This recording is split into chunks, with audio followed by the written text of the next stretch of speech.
How you been? How's everybody been? We all good? Yes. No, but we're still here. Fair. Should we play some Echoes? Should we play some D&D? Let's do it. Come on, let's play some D&D. Welcome back to Echoes of the Past session. I'll get it right this time. 42. Got it. As a recap of last session, we didn't do a lot. We went to the Fey Wild. The scene is yours. We arrived in the Fey Wild. we did some stuff. We arrived in the Fey Wild, and we found out about Ella Plainstrider's potential past, what she's seen, and she sort of revealed to you the final piece of information that she was withholding from you, which is essentially Ephraim Stoll is part of the architecture of the plan for you lot, getting you all picked up, getting you done. Sort of, you understand that the original plan sort of came from Tyr, but Ephraim Stoll was the one that sort of saw it out. And you saw a vision from Ella that Ephraim Stoll believes that your guys' conclusion will be to face down with Gatter's Cross, lose the fight, but in turn sealing Gatter's off from the rest of the planes of existence, thus winning in Faerûn's eyes. Hopefully you lot don't do that and don't die, because that would be sad. But you'll maybe have to overcome some challenges to do that.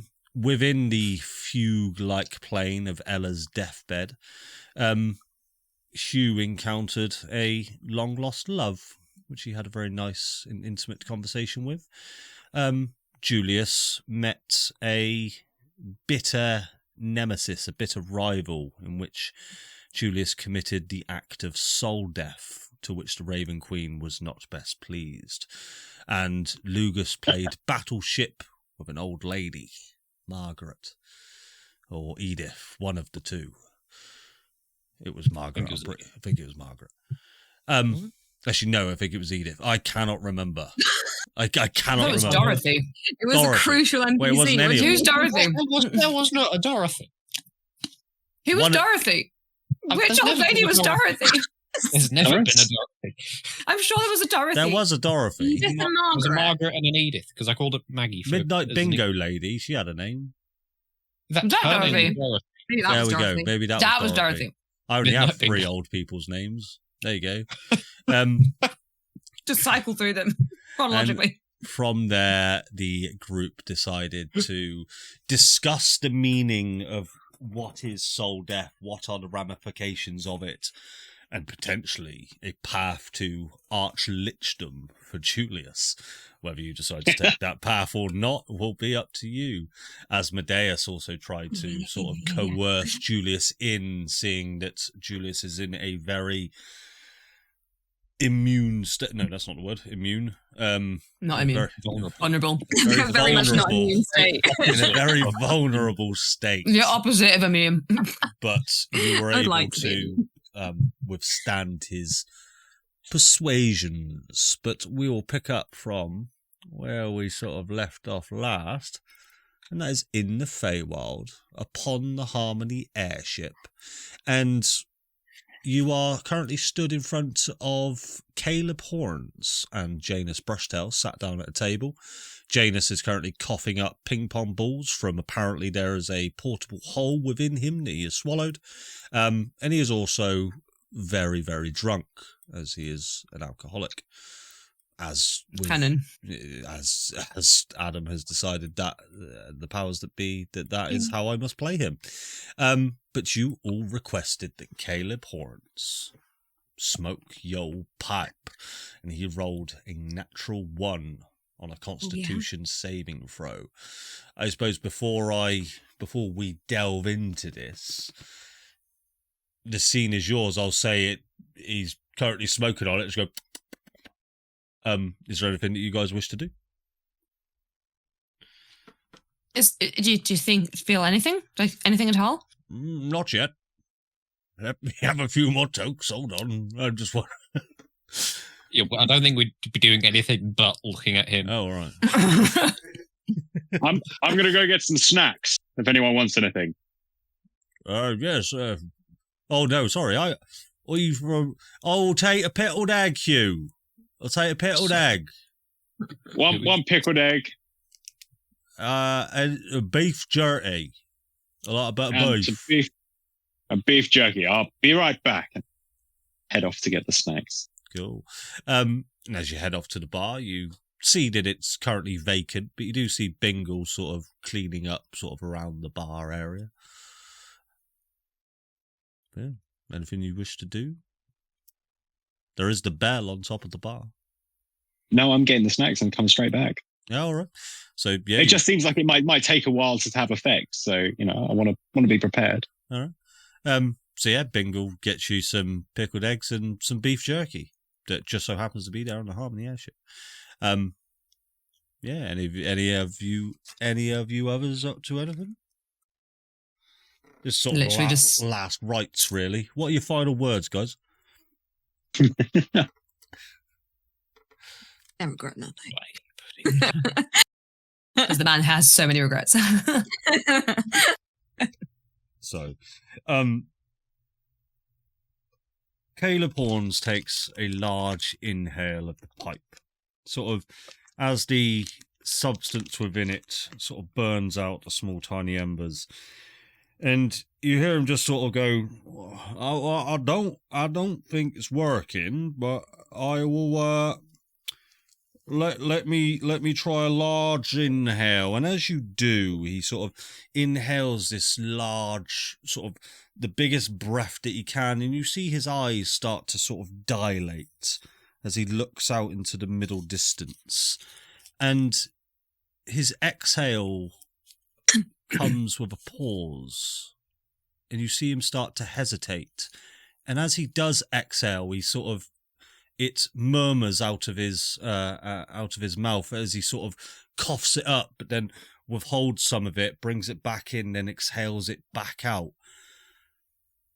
Everybody roll an insight check for me. Oh yeah, my favourite. I am so bad at these. I have a passive insight of 16. I'm not that bad, actually. Yep. Nope. I can't do anything. I rolled a 16. Oh, that is an awful... That is, all the rolls have gone everywhere. Flopsy, you get the sense that he's really mad with you on a natural one. You get the sense you've done something to offend him in some way. He's not happy. Oh, well, let's face it. Who isn't mad at me right now? Lugus and Hugh, you get the sense that he's actually thinks quite fondly of Flopsy. He's looking in her general direction. He looks like she's looking quite fondly. She's obviously reading the room very, very wrong. But Lugus, you'll get the intent that Caleb Horns is starting to potentially remember. Maybe he already has, but Julius, with a natural 20, you'll sort of look him deep in the eyes, and for just a split second, your eye line will catch his. And just for that split second glint in his eyes, you almost look into his mind, and you can tell that this Caleb Horns might potentially not be Caleb Horns anymore. Just his demeanour, his reaction. You get the sense that he's a lot more calmer. He's a lot more configured. And you get the sense as he sort of darts his eyes around the room, he darts his eyes to all of you, sort of looks you all up and down, looks to his left and sees Janus. You get the sense that he's thinking logically, and he's calculating his position. Does he look like, when he's calculating his position, do you mean like he's hostile? Doesn't appear to be hostile.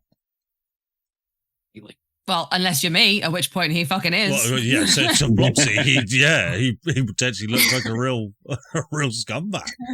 You're not quite sure what you've done to offend him. Are you all right? What's Lathander? Well, yeah. I'm all right, yes. It's a mighty fine pipe you've all got, that's for sure. And he'll sort of just take the last puff and he'll... Well, here you are.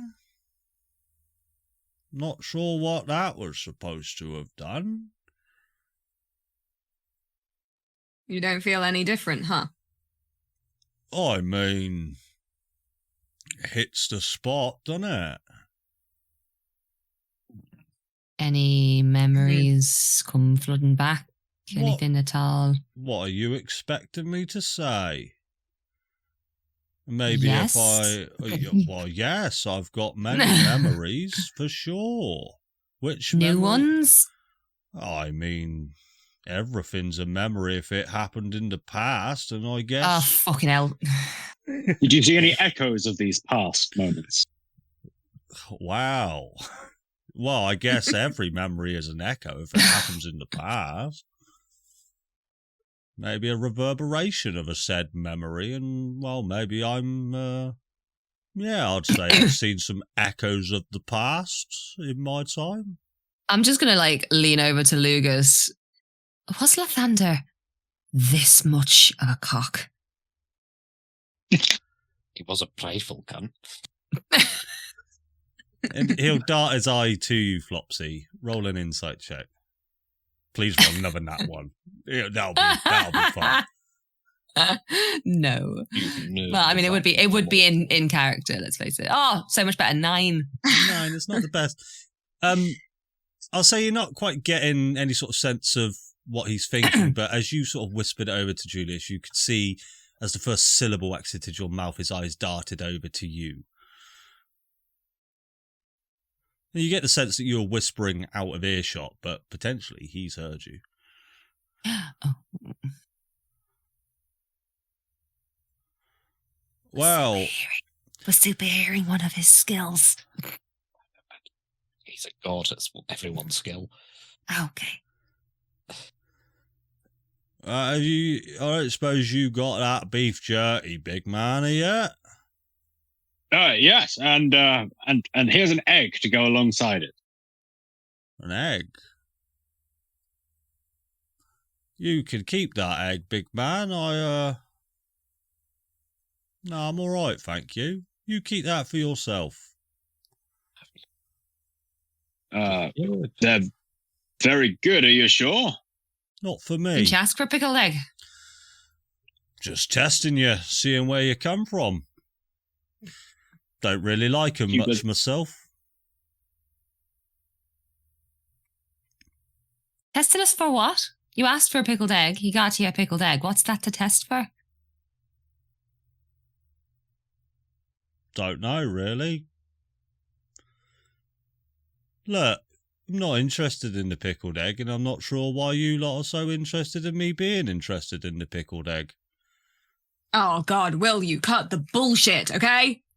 You a god or not? What if I were?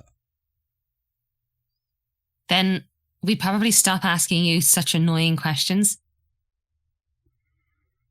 And also stop uncomfortably staring at you. And let's just say I am a god. How ludicrous that sounds. What will it be that you ask me to do? Why are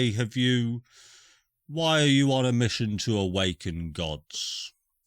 To take them from their lives they've been living?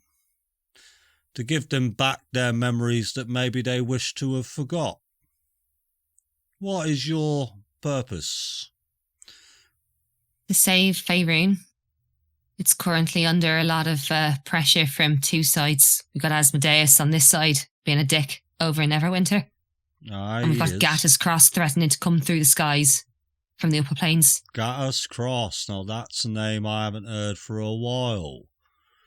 But here's the thing. You are the only properly awakened god in this company right now. But actually, you've got at least 3 more in front of you. I can see that.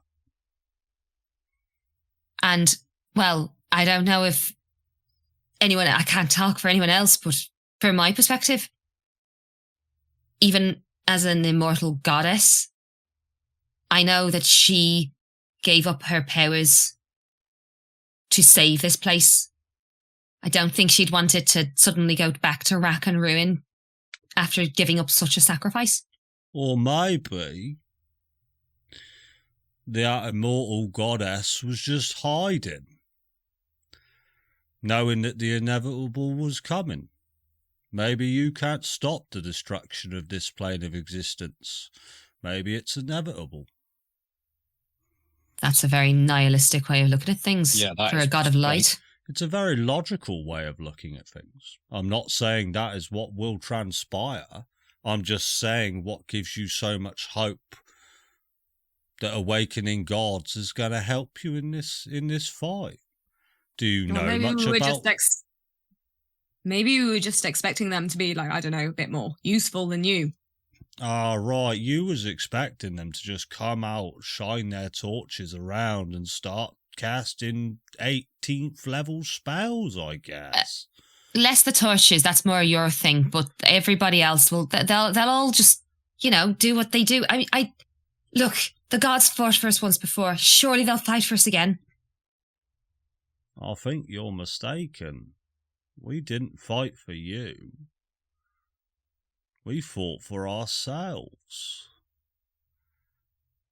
I've got no qualm in telling you that much. You should know. Now, there's some of us that cared about what happened to the humanity, the mortal lives. There was some of us that actually didn't really see the pros or cons of either. But we weren't in favour of Asmodeus's plan of destroying the whole world. But maybe mortal life, well, I mean, that could just be redone in a century. Okay, no, you've been a dickhead on purpose. Little Lugus, I am. This is not a... You're the morning lord. You're the literal light at the end of a long period of dark. That is your entire fucking business. You're right. You're the god of dawn. Every statue of you is you holding a flipping baby over your head because you think it's, check out this child. Right. Can I just set one thing straight? I held one baby. I held one baby above my head. All right, and that's all anyone ever made a statue. I'm just saying. All right, because it's powerful. It's you care about this. These are your children. The baby's name was Greg, and I was only saying hello. Like I don't really know why that's part of my imagery. Like sunlight, morning, you're the Lord, god of beginnings. What new beginnings, a new hope, a new refreshed stars. Well, I mean, they could have chosen my son or something, not a random baby I've just got Andy called Greg. You know what I mean? Like, it was a setup. That's all I'm saying. Look, I like the imagery. I'm just saying they could have picked, like, I don't know, some of my heroic deeds, like, It was just showcasing love, mate. Why, I know. I've slain dragons. Cool. Everyone's done that. Actually, no, we haven't. We haven't done that. We've not done that. You've not slain a dragon? Don't tell me you've never been in a dungeon.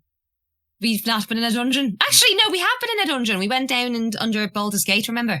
Oh, well, that's just a sewer, really. There wasn't really loot or... There was a dungeon down there. Like, there were cells and stuff.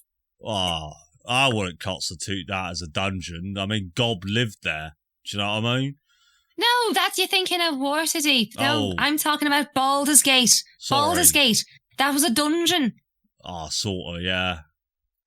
Well, look, Lugus, Brushtail, I agree with you.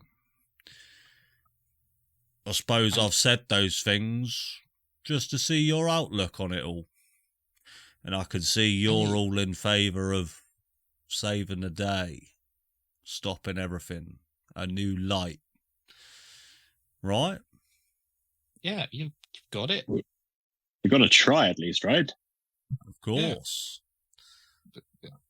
you did say the whole thing of with or without gods, whether you wanted to or not. It'll be a big help if we had with. I'm just saying, or you'll. We are a little bit underpowered right now. Aye. You you're lot bound. underpowered. You're having me Reincarnation. on. Yeah, but we've been to the upper planes and we've seen. Actually, the upper planes is currently falling on us back on Faerûn, and it's That's sad to hear. it's not a pretty picture. It was once a beautiful place. My home. Your home. What great crunchy leaves. What has befallen of my brothers and sisters? Well, they're all still... Well, the only one that we know about is Sylvanus, but he gave up his life to resurrect this one. Just going to point at Lugus. Hello. And Not permanently, I'd like to point out he did re-accept mortality and was reborn. So he's still out there. and He would have been a big help. we've got Talos in a some kind of prison cell. Asmodeus put him there. Where is this prison cell? In Neverwinter. It's not a prison cell. It's like a, what was it called? Force cage. That's what one. That one. Force cage? Well, I mean, why don't you just get him out? It's only a force he's cage. kind of surrounded by bad things and lots of devils, like an army. Wow. It's not great. What's that And then? we're currently in the Fey Wild to go and collect Mystra, or the person that is currently holding Mistra's incarnation. And then after that, the plan is to go to Waterdeep and get Selune. Well, it's a mighty fine plan. I see a lot of holes. But, count me in. Sure, but please shine your light on these holes. Yeah, tell us the holes. Shine my light on the holes. I like that.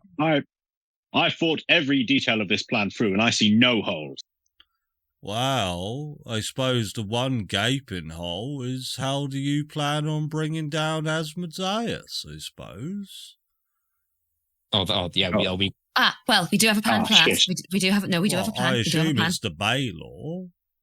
Yes. Aye. Ah.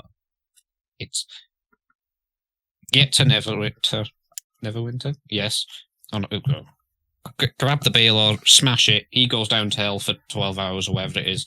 We show up, fight through the devils, save. With an army, we have an army. With an army is ready. We have an army in Waterdeep. Well, we don't, but there is one.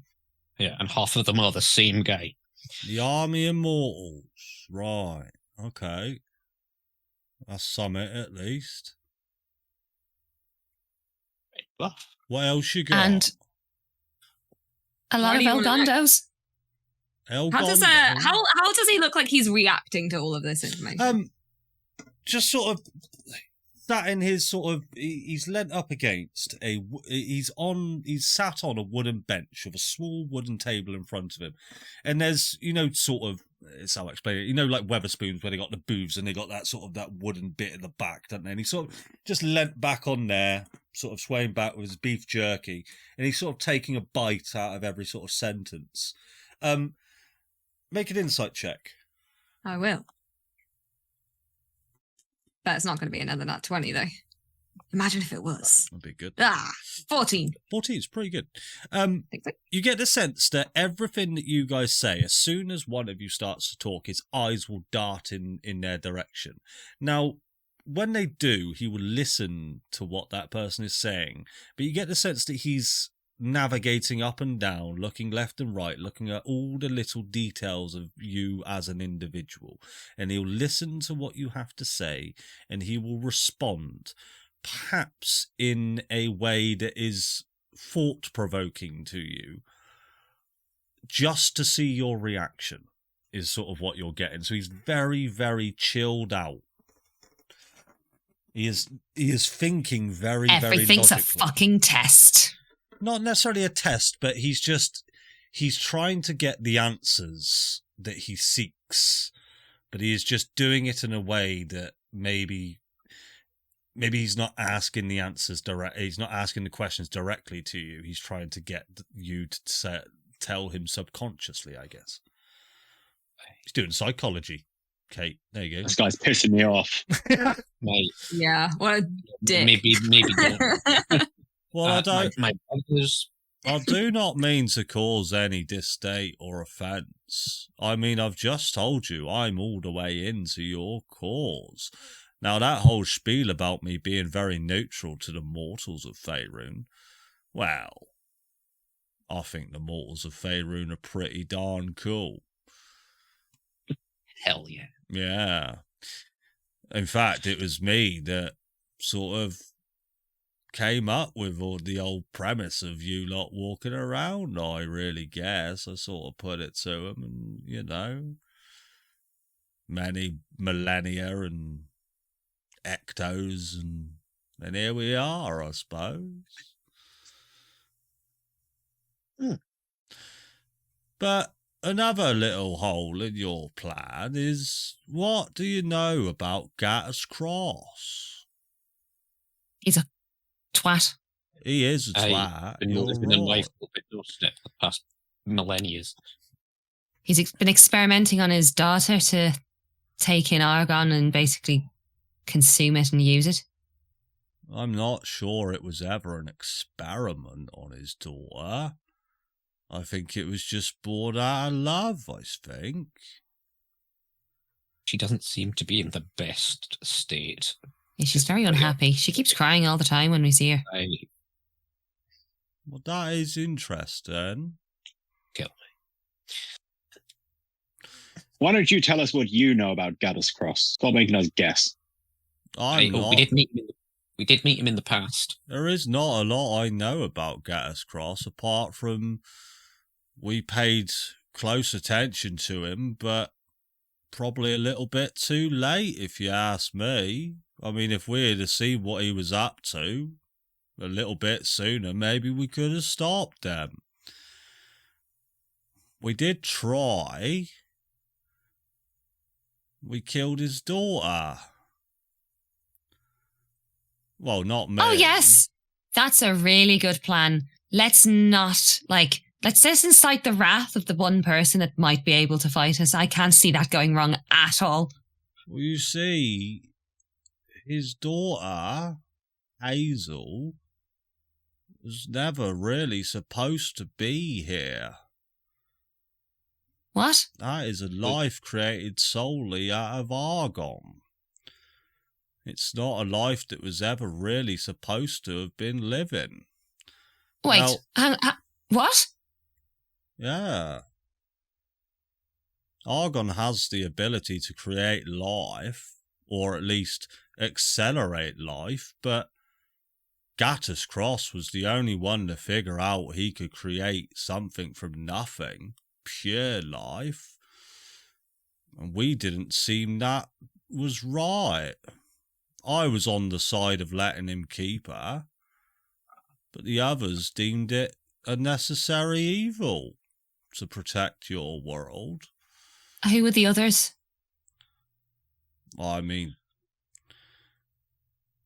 and he sort of anxiously sort of looks around to you guys and then leaves his eyes at you. Well, that would have ultimately been left with you. Me singular or us? I mean, I don't think Baldur was very happy, and he'll look to you, Hugh. I wasn't best keen on the idea, but this is gonna sound morbid, but you were right. That life shouldn't have ever been part of it. It wasn't part of creation. It wasn't born in the way that everything's supposed to happen. It set the whole world out of balance. We tolerated argon for as long as we could, but that really was the straw that broke the camel's back. We had to stop it. So the Raven Queen, technically me, basically decided that even though life had been created, it wasn't natural to the cycle, and so it had to be destroyed. That's right. But hang on a minute, if she's a life born of Argon, the only way to destroy Argon is to blow it up, right? I believe so, and you'll sort of look to Janus. This one would know more than me. Yeah. Well, how did you kill her? If she's born of Argon and she is Argon, like, how did you kill her? We did exactly that. You blew her up? Well, I mean, when you put it like that, it sounds rather bad, doesn't it? But surely we didn't notice, like, there'd be something in the histories that would indicate there was a mini nuclear explosion. I mean, we're gods. We can hide things pretty well. It's shameful. I don't like to admit it, Lugus Brushtail, and I'd like the record to be shown that I did not agree to this. But, as with any divinity, I was outvoted and I understood that this was an action that needed to be took. There's many things that happen in our world where potentially we have to step in for the greater good. A greater good. I need that. The greater good. Sometimes those decisions, some people don't look fondly upon us, I suppose. So, But we make them as a group, and we make them collectively, and we make them with logic. What would have happened if right, just, I suppose, this is more of a question for myself, I guess, but what would have happened if Argon, this life made of Argon, had entered the cycle? I'm not sure. But it could have never been anything good, could it? She's going to look at Janus at this point, who I'm assuming is stood right next to him, teetering. Yep. Ping pong balls coming out of his mouth. A frog. Yeah. A balloon. that frog must have held its breath for so long. Janus, I've got a right. You know what is going on with me, don't you? You kind of indicated as such in the basement. I'm aware. Well, why is it then that I can consume it, but no one else seems to? I thought it was a god thing, maybe. Like, I assumed that because gods and stuff, but You see it talk to you. it talks to me in like tones. Is that not a life? You'll see Janus start to get sort of a bit panicky as you sort of say that, and he'll sort of do that. What do you mean it talked to you? Well, I don't know. It was in me, so I thought, oh, for fuck's sake. Okay, that's going to be added to the reel as well, isn't it? He was in you, what's talking to you? Joking. Well, and I thought, well, if it's there, I may as well try to communicate with it. So I did a little bit of soul searching and tried to commune, I guess. And what did it say? It doesn't really talk back, but it just it said to trust it. And I thought that was suspicious as fuck. But it has I done. wouldn't trust it, darling. Why wouldn't you trust it? It's done good. It's helped. It's saved Hugh from falling over a rock. Look what it's done to this world. Not that I noticed. How can you trust something that's capable of so much destruction? But you also said it's capable of creating life. Hey, but... And look at what's going on now. That's not Argon, that's the gods. That's Asmodeus. You raise a good point. Like, at the end of the day, surely it's not necessarily the thing that's evil, it's the way it's used. The only reason it did what it did was because humans, Gatus, destructed it that way. I mean... And Hazel did try and help us, and Hazel's been brilliant. Like, there's been odd moments, but she has in some ways tried to help. I was not aware When of she this. can. I'm going to I need to hear do some thinking. But hang on a minute. How is Hazel still alive then? If you killed her, how is she still alive? Well, you see, I can answer that, and I suppose, and he sort of looks at Jane, I don't think I ever told you, I suppose, did I? Well, Gattus Cross brought her back. And then, well, we did it again. And then he brought her back. Don't tell me you did it again. Well, no, and then he blew up Baldur's Gate. Oh, okay.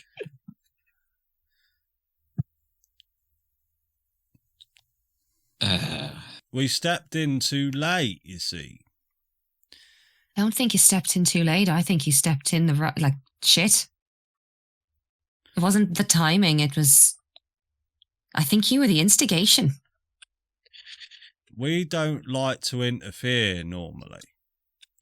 We let Argon go on for too long. Argon is a power that nobody can control.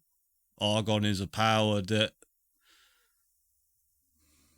well, it's stronger than me. It's stronger than you. I guess it's stronger than all of us.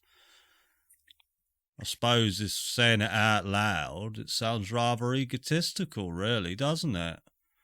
Getting rid of something just because it's more powerful. I guess maybe us stepping in was what started the domino effect, I guess. But how could we have known? I can name like You're three. fucking gods. Right, and I can name like 3 gods of foresight right off the top of my head. Well, there's a god of foresight. But Savnus. then when we intervene, well, I mean, that he can only foretell the things that can happen if we just let you to it. Well, if we intervene, maybe you missed it. We are gods, but we're not, well, we're nothing compared to Argon.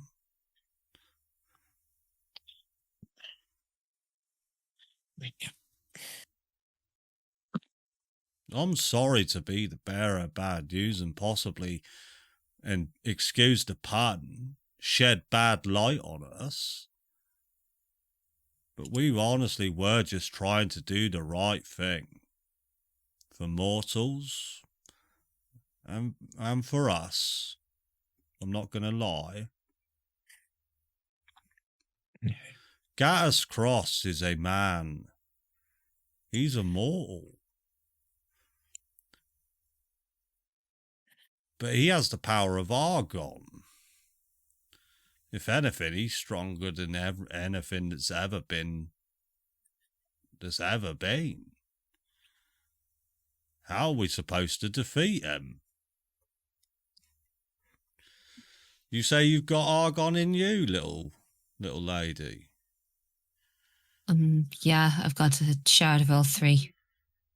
Maybe that's a blessing. Maybe you'll need that.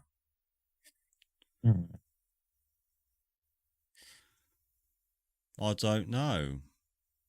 Maybe I bet you wish you was hoping you awakened one of those gods with that foresight you was saying. And we wouldn't have this problem, would we? The Raven Queen didn't show us that one. No, but Maybe it's because he doesn't really exist, but Savnus, he exists. look, I got held. People say I hold babies a lot.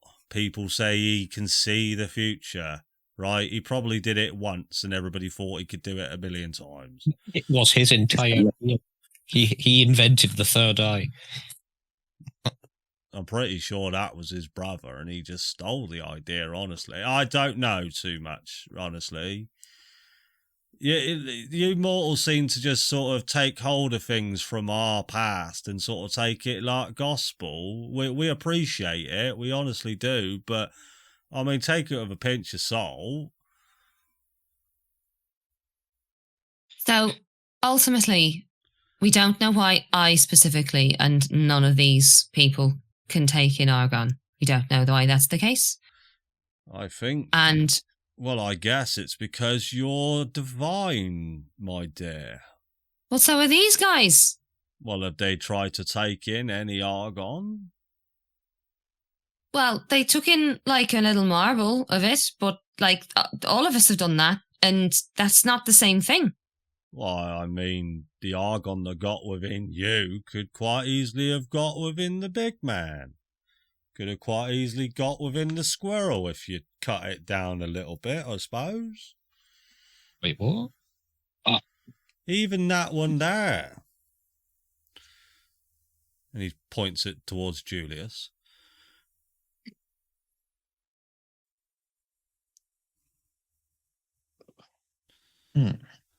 So, do you know who we all? Do you remember us? Do you see us as who we used to be? I see you as Hugh the Woods, lad. I know the answer that you're searching for. You want me to say Baldur, don't you? Brother. Well, yes. Well, let me ask you this. Who am I? Caleb Horns. No. My name is Lathander. You did mention. I was concerned about that, because you did literally talk to Janus earlier after you'd awakened, saying you forgot to tell him something later. How long have you had your memories? I've had my memories a while. Hey, I guess that's why he was working with you, and not just some bum farmhand. And you he looks down at Janus, and what was your passive insight? It's good enough. You get the sense Janus knew as well. The may just break the fucking pipe. The may just break the fucking pipe. Great, Wow. that was once a day, that pipe. For God's sake. It's a good thing I didn't properly smoke it then. And he sort of hands the pipe back. And mechanically speaking, it didn't use the usage of it. Oh, thank God. Look. So if you know who I am, and if you know who was pertain to, and Flopsy the same, I'm going to just point at Julius and say, do you recognize that one? Well, of course. That's Julius.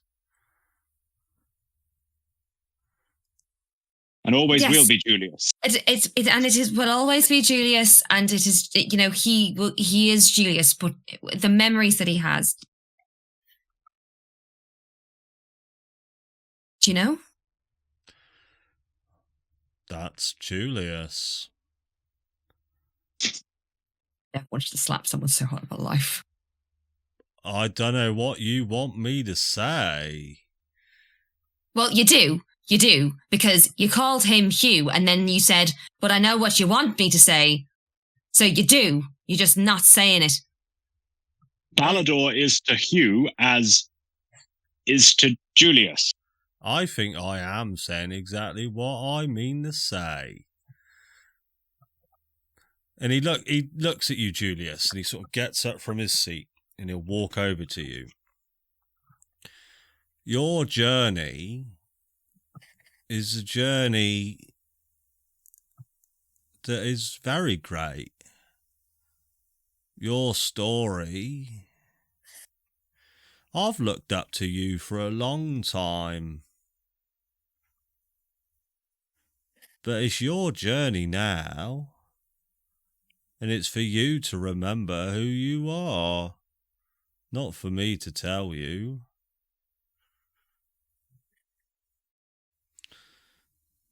If somebody told me I was Lathander, I'd think they was mad. Maybe you've all got to seek out who you are on your own.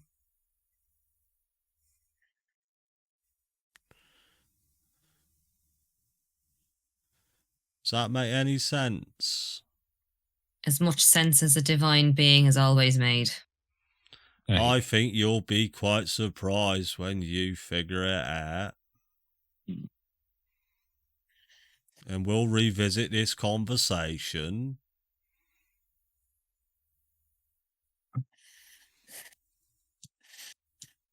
What time is it?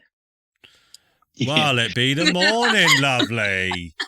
Aye, it is his time. He is the morning one. And you look out sort of in the opening of the lower deck of the Harmony, and as much as the Fey Wild doesn't really, there is a day and night cycle, but it is on a different parity cadence. But you do see light start to come in. He goes, "Wow, that's a coincidence, isn't it? Especially at this time of day. Look, the morning sun." Lugus, you've still got New that. beginning one might be. Sorry? You've still got that magic clock, right? Yeah. I'm staring at it approximately every 10 seconds or so. Aye, well, you don't need to look And at I'd that. like the 10 DM to seconds. know that. Well, I mean, and he sort of looks over. The clock's fully charged, lad.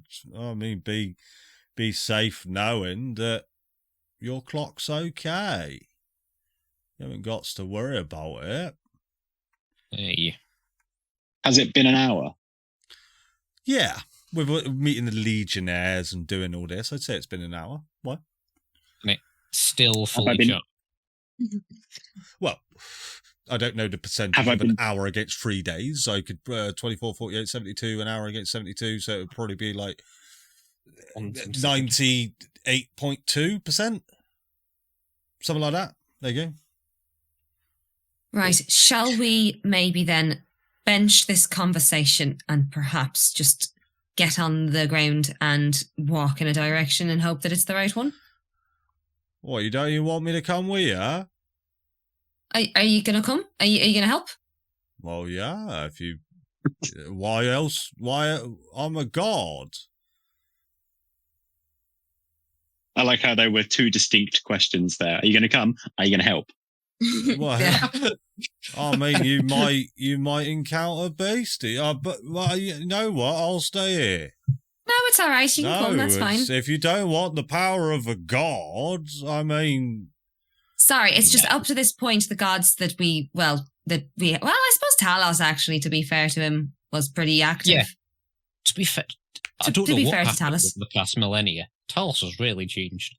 well, Really he lovely did. guy. He did. Yeah, he sort of turned over a new leaf. In fact, I mean, it was Asmodeus, really, sort of shown That him can that he be. was just a total wrong'un. Has he been I would've bothering thought- you all? Asmodeus, yeah, fucking Aye. loads. We've He's a received pest. innumerable talking objects. I could tell you a little secret about him if you like. Sure. I once stole his favourite train, and I never gave it back. I hope Have you still got it on you by any chance? I'm sure I could rustle it up. What you thinking? he could take it hostage.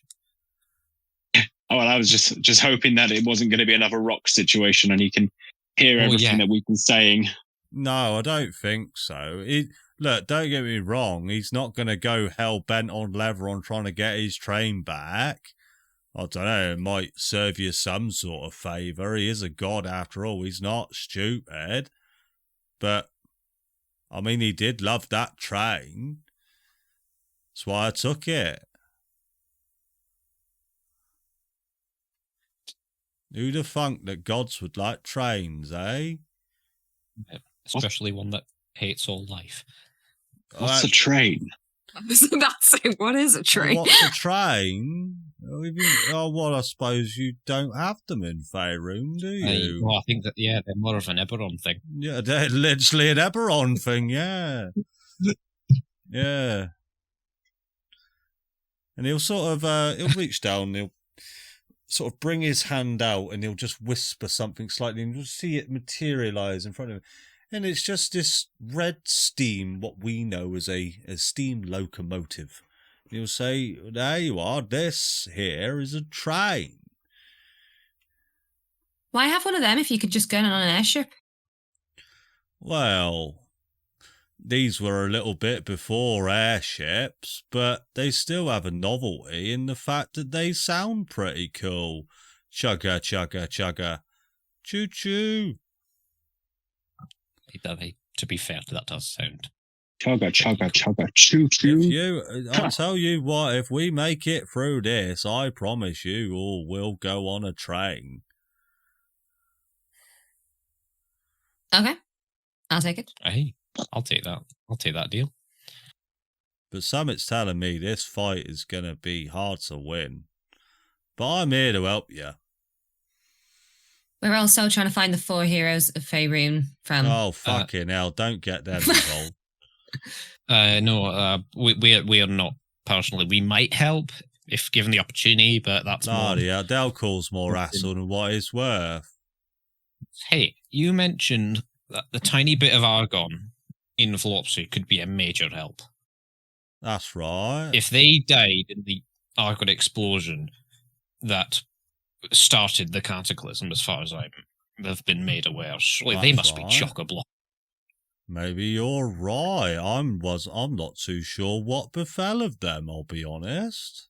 And let's face it, like, you know, they did sort of save the majority of Faerûn. Like, they can't be completely useless. They did, but fucking hell, they didn't fucking make a pig's ear out of getting there. That's all. Zorble, like, I'm not even going to go into what he was like. He used to throw rocks at pigeons. No. Yeah, he did. Only if they deserved it, I imagine. He was a famed paladin. He had a house full of old people he used to make do his washing up and wash his pets. I thought he was an oathbreaker. Was he not an oathbreaker? That's what the histories say. At least that's what most of the stories say in Baldur's Gate. He had an aura around him that was horrible. Don't stand in that. Why do we keep speaking ill of this amazing hero who I imagine is very well respected?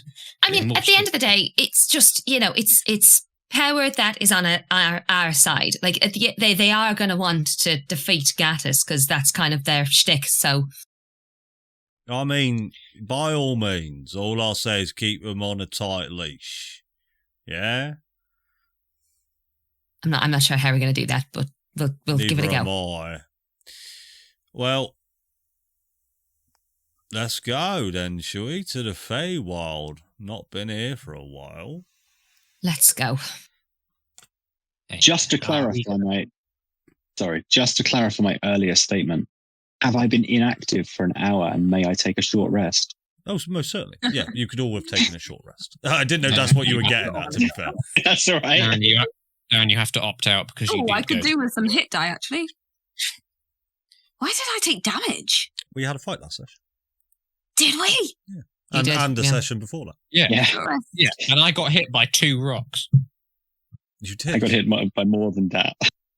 Oh, you got hit a lot on the Oh, wait, I don't think I used my hit die. Yeah, you got to press the button. Oh my gosh. Oh my gosh. Does this count as healing? I'm fishing. Oh, yeah. No, we decided not because this is not a spell. I cast short rest. I have a Song of Rest. Hold on. You have a Song of Rest? I've never used it. It's a bard thing. It's a bard. Oh, I will only let you. I will only let you use it if you actually sing us a Song of Rest. Go to sleep. Go to sleep. Go to sleep. And it's a short rest. You can have an app. Have a break. No, I'm not in the mood. Oh, wow. Fuck you guys then. Yeah, we do not benefit from this show.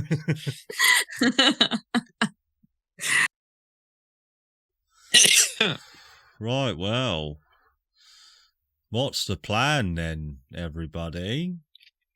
I suppose that's me as a DM asking that rather than Lathander. Well, Find a pub. Yeah, find a pub. Yeah. Do the typical Find British thing of finding a pub. Find a pub.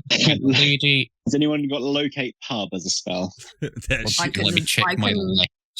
I can locate the sign of a pub. Sign of a pub.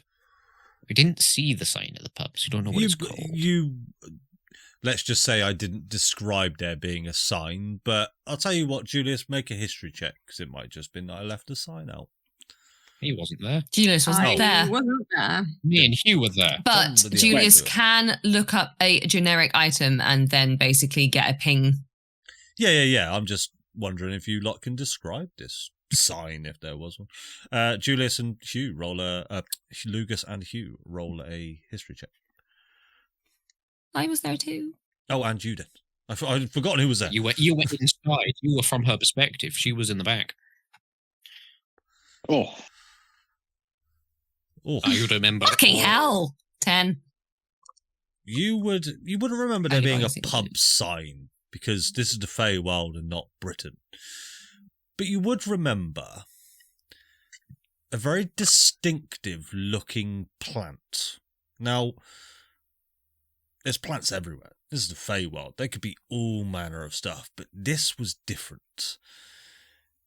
You got the sense that this plant was from the mortal realm.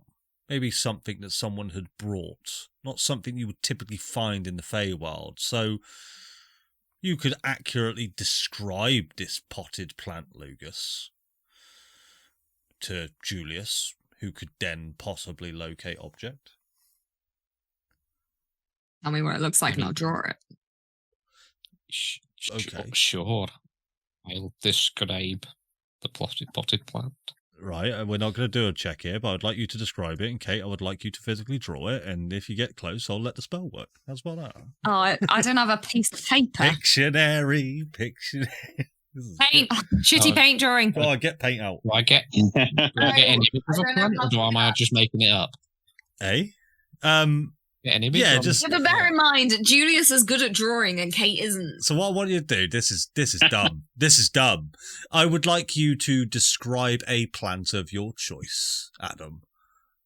And oh god, a plant of your choice, and Julius not only has to draw it, or Kate has to draw it, but she also has to guess the type of plant. Making an easy one. This is fun. Don't put botany tasks on me. We draw sunflower. Actually, no, because I'm giving it away now. You're not allowed sunflower.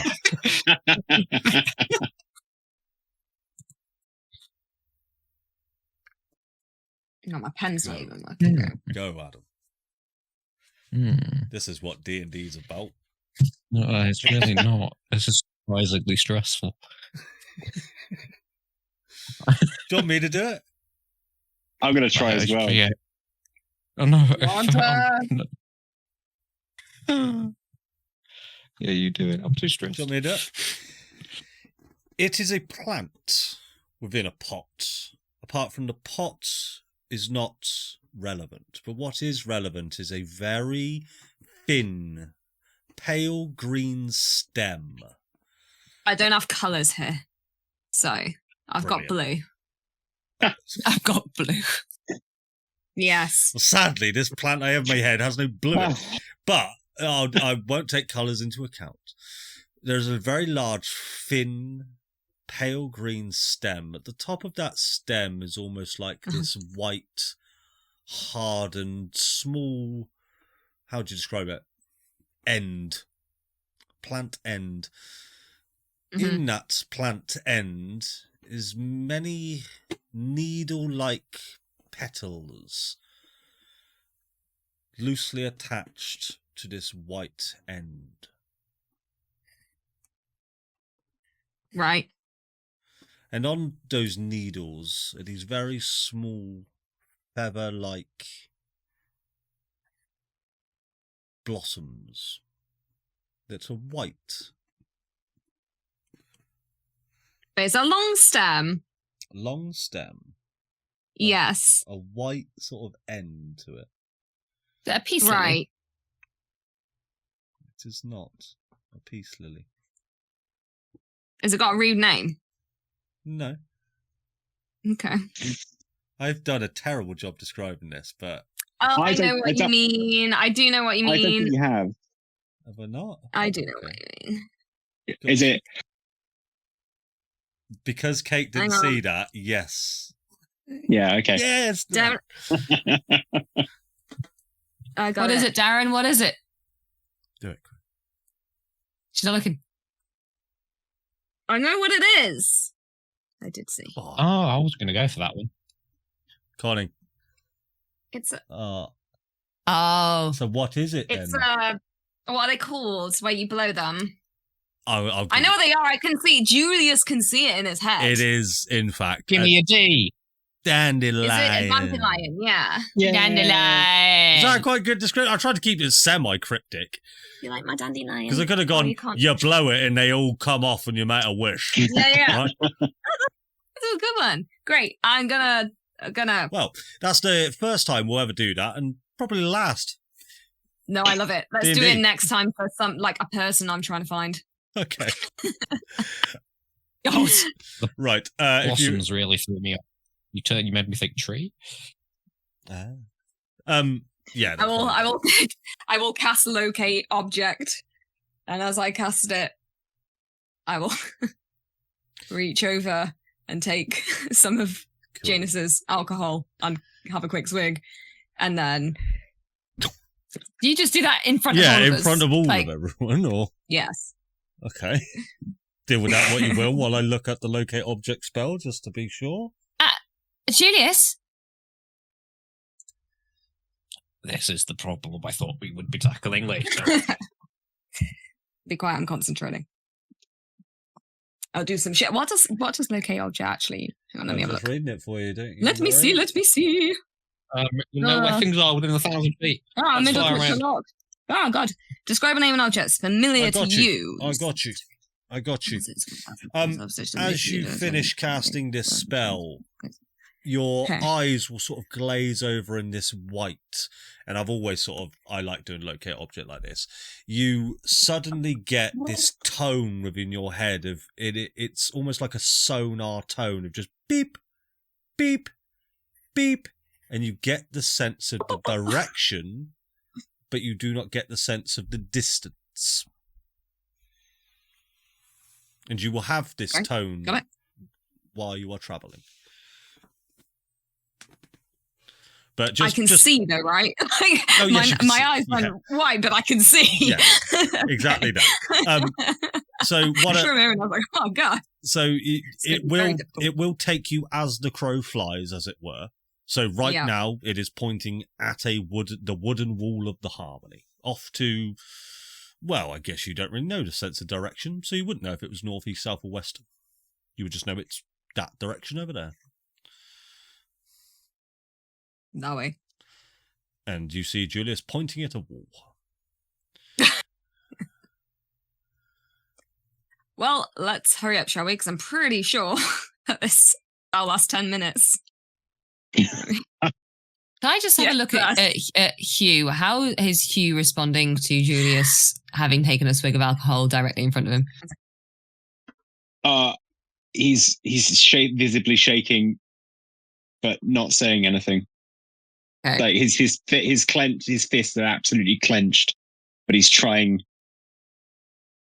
to resist. So is Janus, by the way. He just took his fucking drink.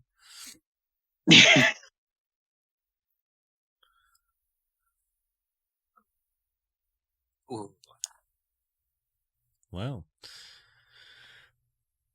you ready? Well, we're following the guy that's left.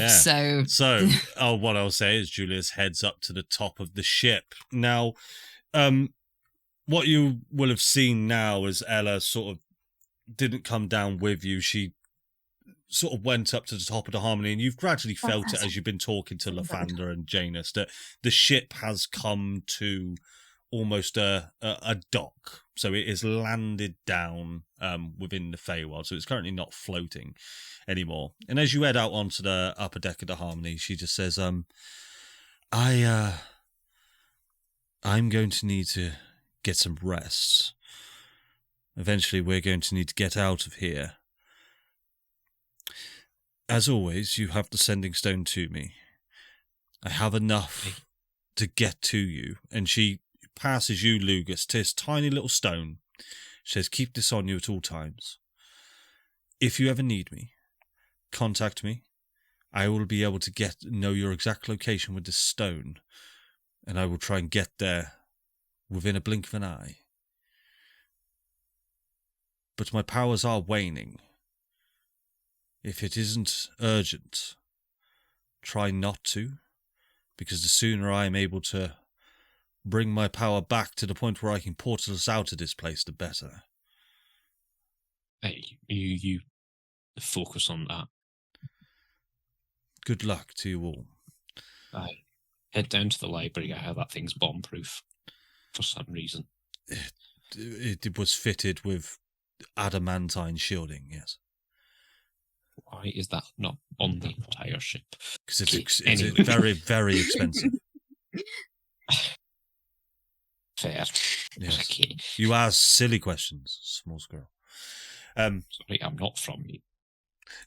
Fair enough. Well, good luck to you all. And remember, don't trust anyone you see. We've already been visited by the Legionnaires. Trust me, that's the best thing you will see out there. Terrifying force. Has anyone actually told me and Julius that we can't give them their names yet? I hope not. No, I'm about to. Okay. Yeah. Cool. Yeah, we'll do it on the way up. So, we'll do it on the way. You'll be fine. Yeah, we're not. You guys interrupt. you guys can get down from the ship, so it is just sort of docked. It is a nice place. It can go up and down. It's not damaged in any way. But you do, as you sort of exit the ship, just off one of the gangplanks, you see plant life start to sort of grow around the ship. Vines start to tangle around. Now, they don't look violent in any way. They're just sort of, the ship is becoming part of the environment. Doesn't look like it's restraining the ship in any kind of way, but the Fey Wild, you can see. I suppose, Hugh, make a nature check for me.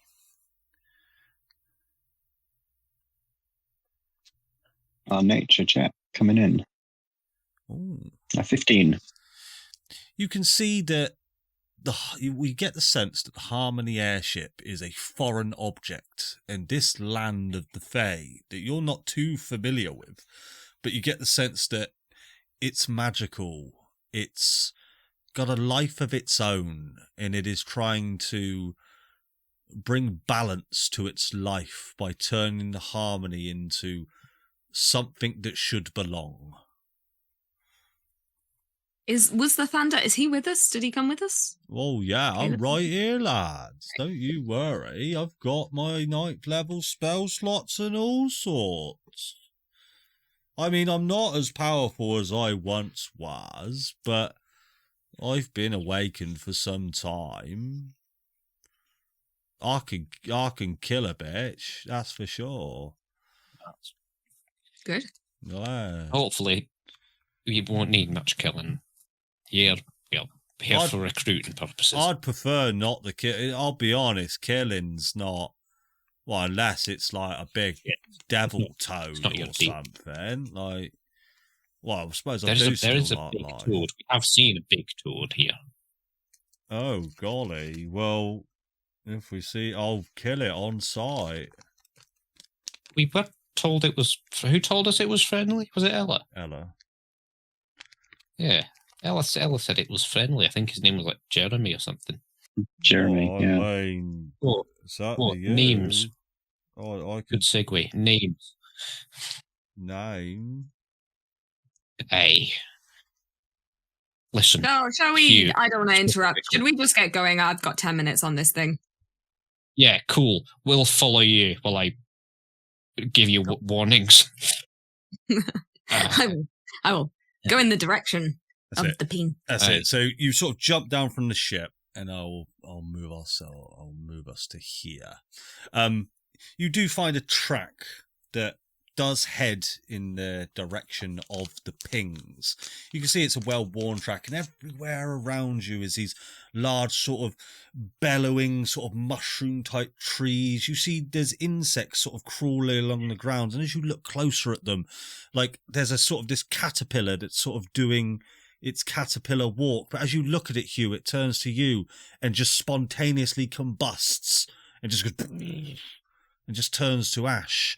You see a bird sort of swoop in, stop like a harrier in front of you, start to hover and vibrate, and it just goes, "Good day," and he's off again. But bye then. The fuck is this place? And you start to follow this track. I would like... I'll say Hugh a D100, please. A D100. What's that? Okay. I said make it a good one. Oh, well, 47. I'll be honest. Mid. Don't forget Nearly it when we're good. exactly middling. Oh, great. Don't forget it when we're good. There's got to be some positive. That's not chaos. As you move for about a couple of minutes, you will see... What was it? Sorry, 47. Yes. You will see just off to the right a group of Fey sat around a strangely coloured fire. Even though it's the middle of the day, they're telling scary, spooky ghost stories. And as you come around, they sort of just go, "Oh, hello there. Won't you come and join us? We's telling spooky ghost stories, if you're interested." And there's three of them. They are very elf-like, but also fawn as well. You can see two of them have these goat hind legs, but their upper half is very composed elf-like. And they say, "Come along. We'd love to hear your tale. Maybe they're spooky." I think we're just going to keep going if that's all right. We've got quite a long way to go. How rude! How rude! Yeah. How rude! Our most sincere apologies. We are on a time limit, but you would be welcome to join us on our journey. We could join them. Most certainly. Come on. We'll join these band of adventurers. And you will be joined by 3 Fey creatures. And they'll sort of hop around and, what's everybody's names? Oh, don't do it. Pause. Don't get me wrong. This is no trick. Pause. I'm not trying to take your I'm name. not broadcasting to you. I asked your names. What he's just saying it. He's just saying it in general. I'm not trying to take your names. It's a very lovely, gracious offer that you invite us to join your adventuring party. Hey, you may not have my name. You may call me Lugus. And indeed, I will call you Lugus. And what will I call you, you large, handsome creature? And he points at you, Hugh. You can call me Big Man, as people seem to be doing these days. Ah. Right.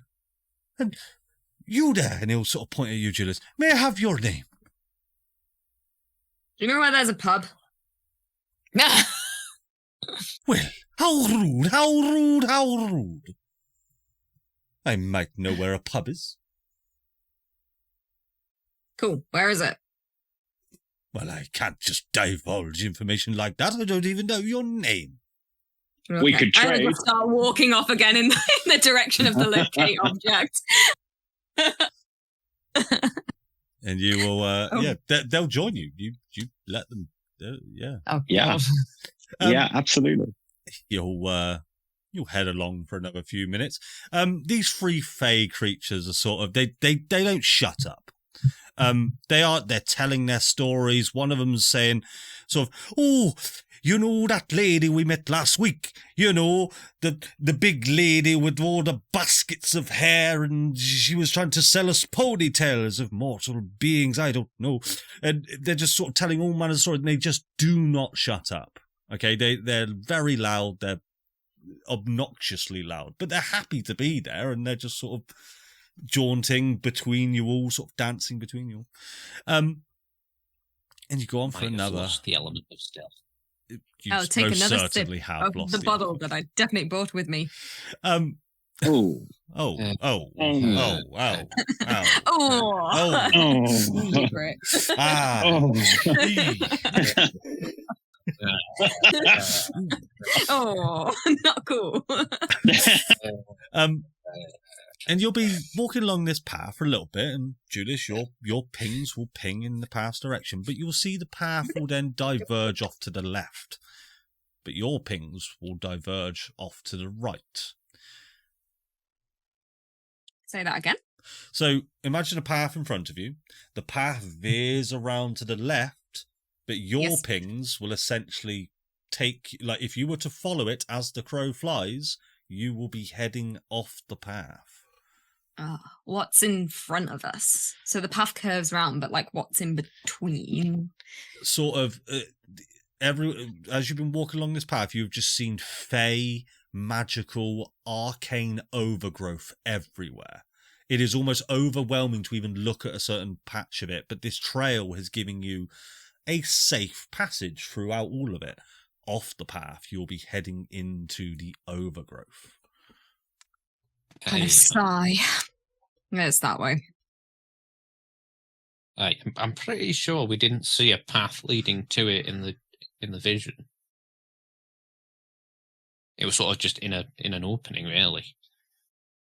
So just stay clear of the path and just follow the sonar. Follow the sonar, but keep close together and I'd be safer to keep in contact. Really. I mean, it might be better because I'll sort of like gesture to the very loud satyrs that we seem to have with us currently. It might be worth like me going a little bit forward, perhaps, and. Oh, she's a hero. Oh, what you gonna see? What you gonna do? Are you expecting danger?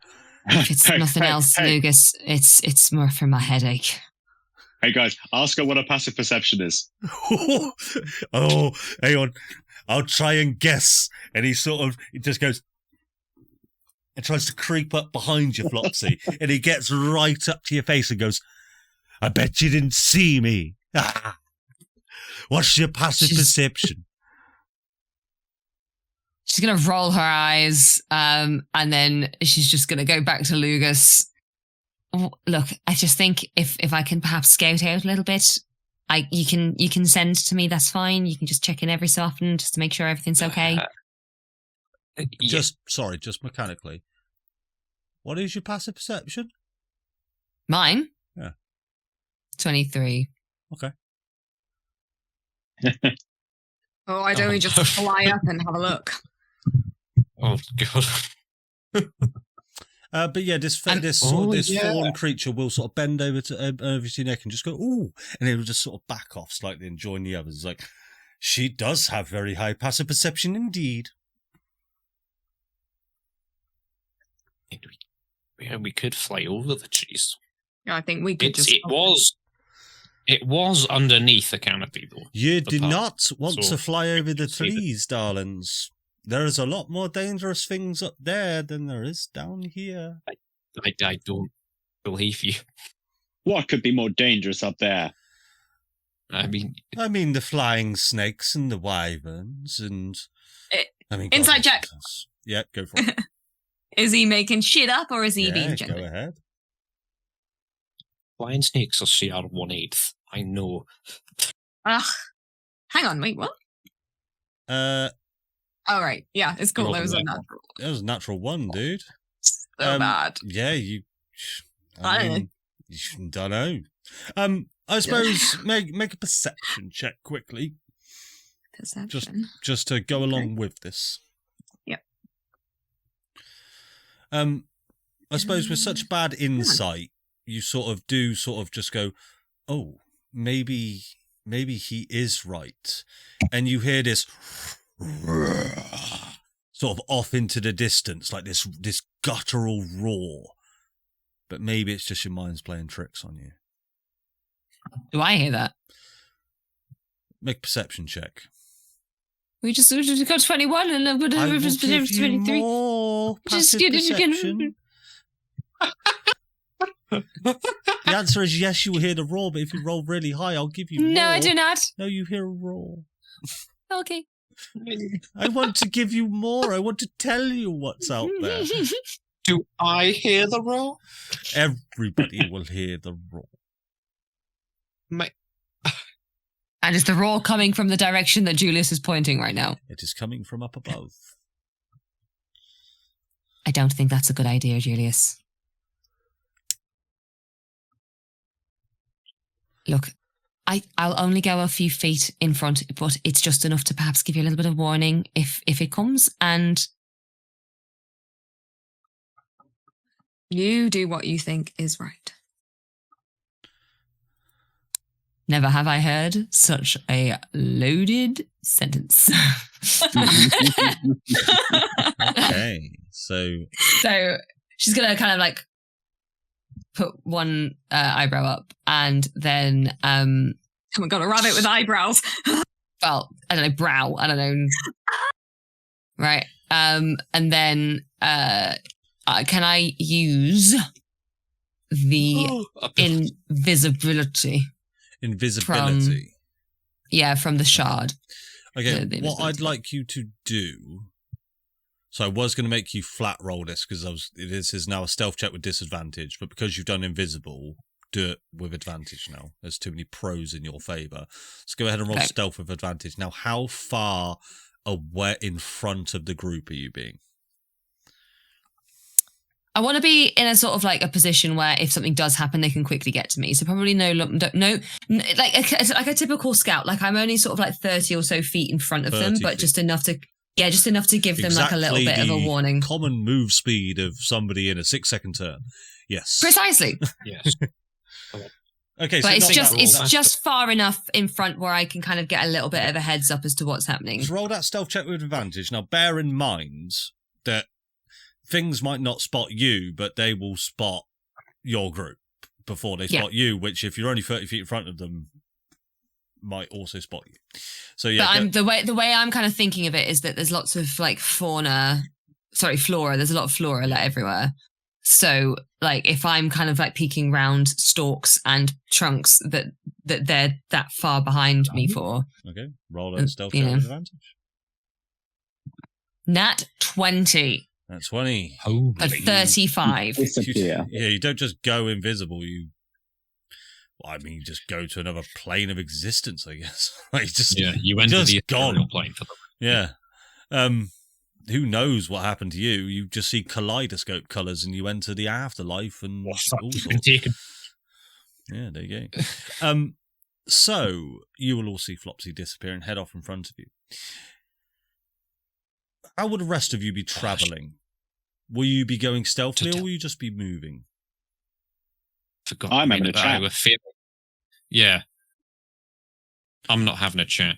I am worriedly looking over Julius. Does anyone else want to go invisible? Because I can do that as well. No, we don't want to go invisible.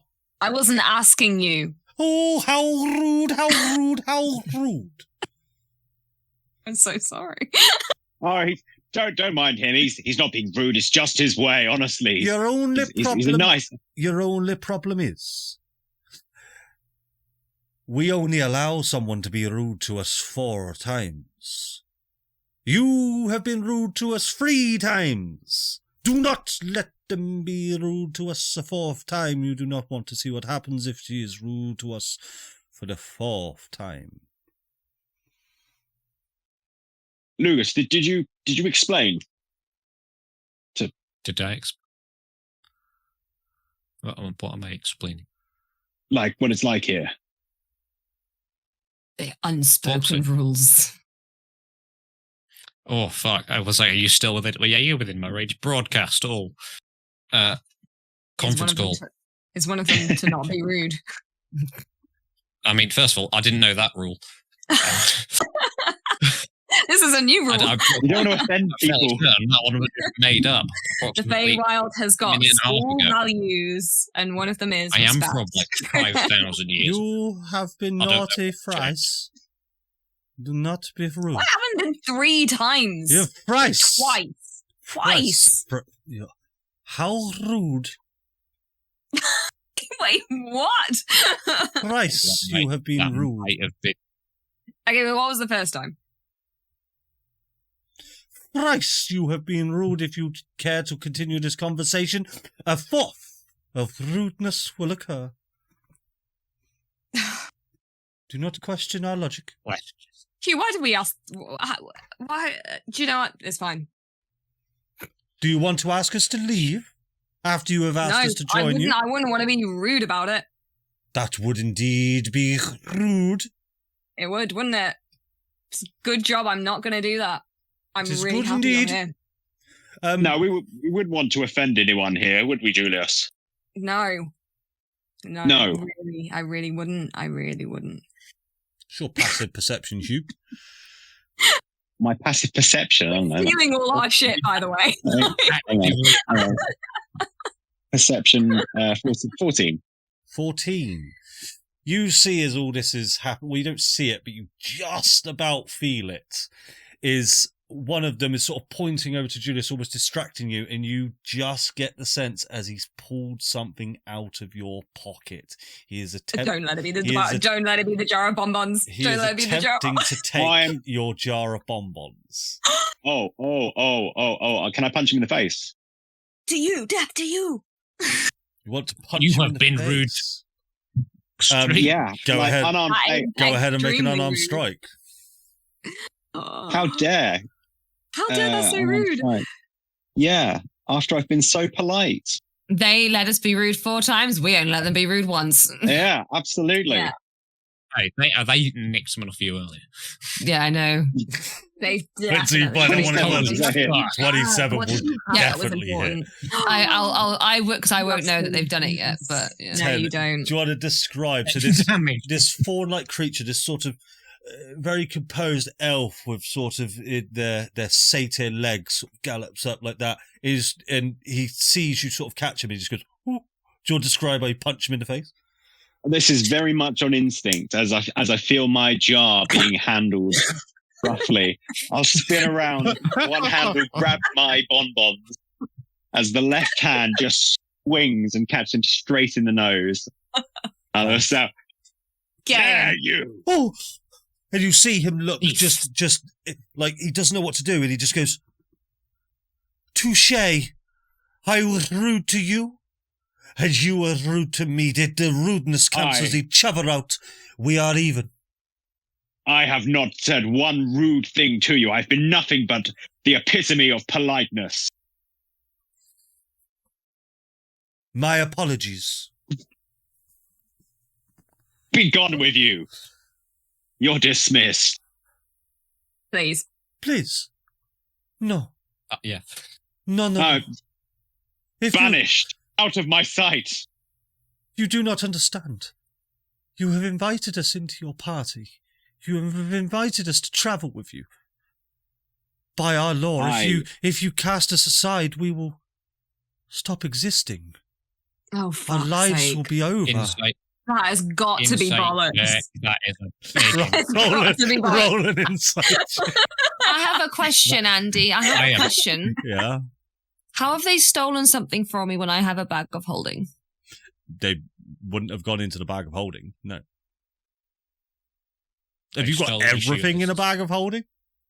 Well, the problem is I haven't been able to figure out how to move everything into my bag of holding. So, my idea was that yes, most of my shit was in the bag of holding, but I don't know how to physically on my inventory move it over. Well, that's right. Okay. I'll tell you what I'll do for you, because I looked inside your inventory and I wanted to take something that wasn't in the bag of holding. So what I'll do to keep it Lugus. fair, I will roll 1, 2, 3, 4, 5, 6, 7. I'll roll a D8. If it's an 8, you nick everything. Okay. I'm going to say that you did not have your vicious rapier in the bag of holding. You had it to your side, and they managed to unbuckle your vicious rapier without you realizing it. And just to be clear, I did originally take your Shadowfell brand tattoo. As they How do you take that? That's Exactly. infused to my body. Exactly. They're fake creatures, They man. just peeled it off. So yeah, so they took your rapier. If you're happy with that ruling, I'd sort of just rolled a d8 and looked at your equipped items and thinking they wouldn't be in a bag of holding. Sure. Okay. But yeah, Lugus, your insight. 13. Rolled it. Yes. You get the sense. Oh, I'll tell you what. I'm gonna have to roll something now because it's on the mid. You get this. You get the sense. Well, this is me adding their modifiers in my head. How a fey creature would have, and you get the sense that he's possibly telling the truth. Okay. Please, we are ever so fond of you. We will be quiet. We will shut up.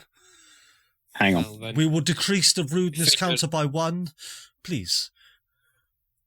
well, So I would like to round on them with a 12 intimidation, whatever that's going to do, and just say, you have attempted to deceive me, therefore I require a truth from you.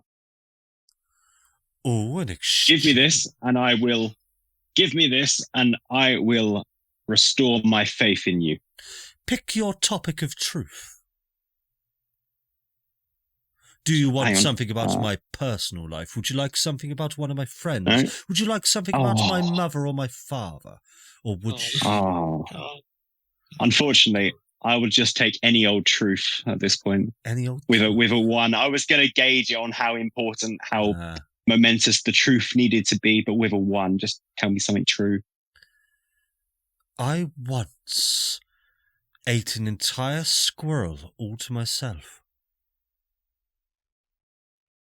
How big is this creature? A normal size human. I didn't share a single bit of it. I don't feel safe. I've eaten 6 squirrels in a single sitting myself. So the fuck? So, maybe we travel with you? We are Yes, very just keep useful. it down. We do know the lands. Thank you so much. Oh, look, everybody, we're not going to die. And they will continue on, but they will be quiet, as your intimidation check made them be a little bit quieter. Hey. Yes? I'm not being rude.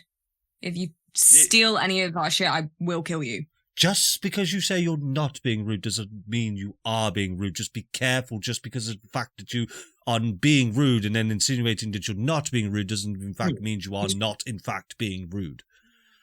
No, I think he was simply promising a return rude if you yourself do a rude.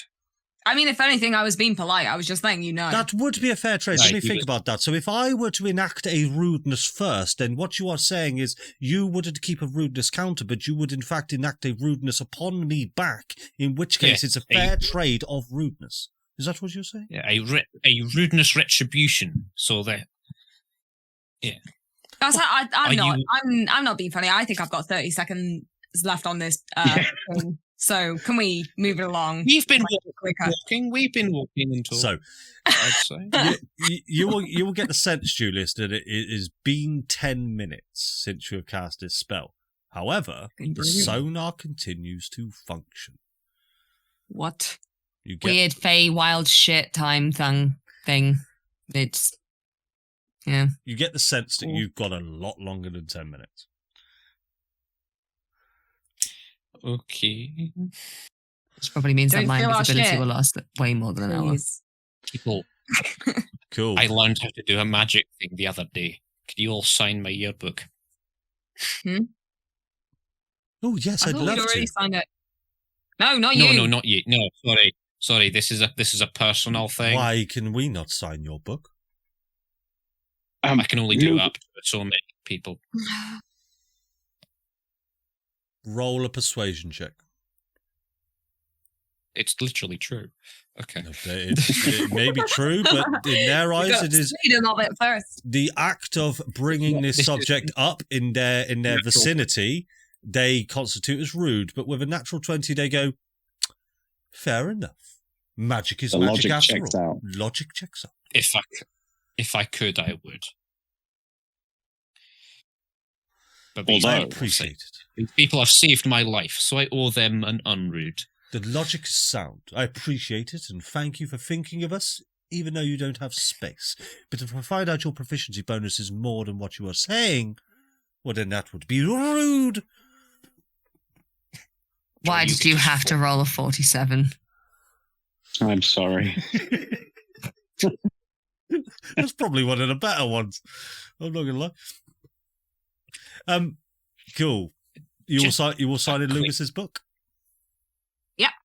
I mean, the end. I'll sign it. Yeah. Do you want to explain what that does, Adam?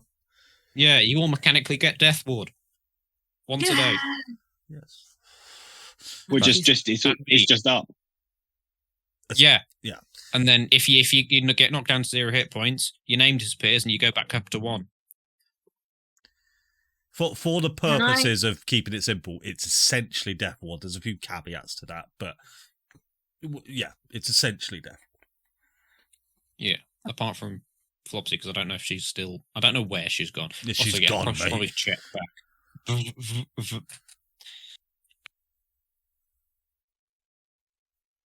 Like Violet. Oh, this is a message. Oh, this is a message. This is a message we're sending. I didn't realise. I just broadcasting. You can just broadcast. Yeah, she's in the range. Okay. I mean, I don't know how she's going to signal back to us. Yeah, I'll just use my free sending. It's just, Violet, are you there? Reveal your position to us. These people are really flippin' annoying. I'm fed up. Have you seen the pub? Bye-bye. Okay. Why do you think I left? I'm about 30 feet in the direction that Julius pointed in.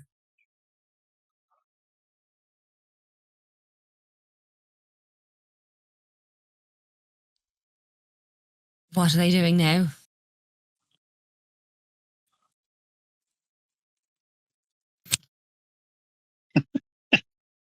Love you lots, bye. It appears they're having an iPod dance party. Yeah, it's a silent rave.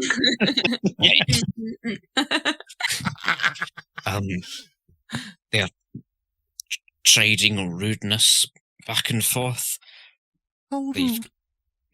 They've nicked a few of our things. They've given an amount back. I don't know what else they've nicked.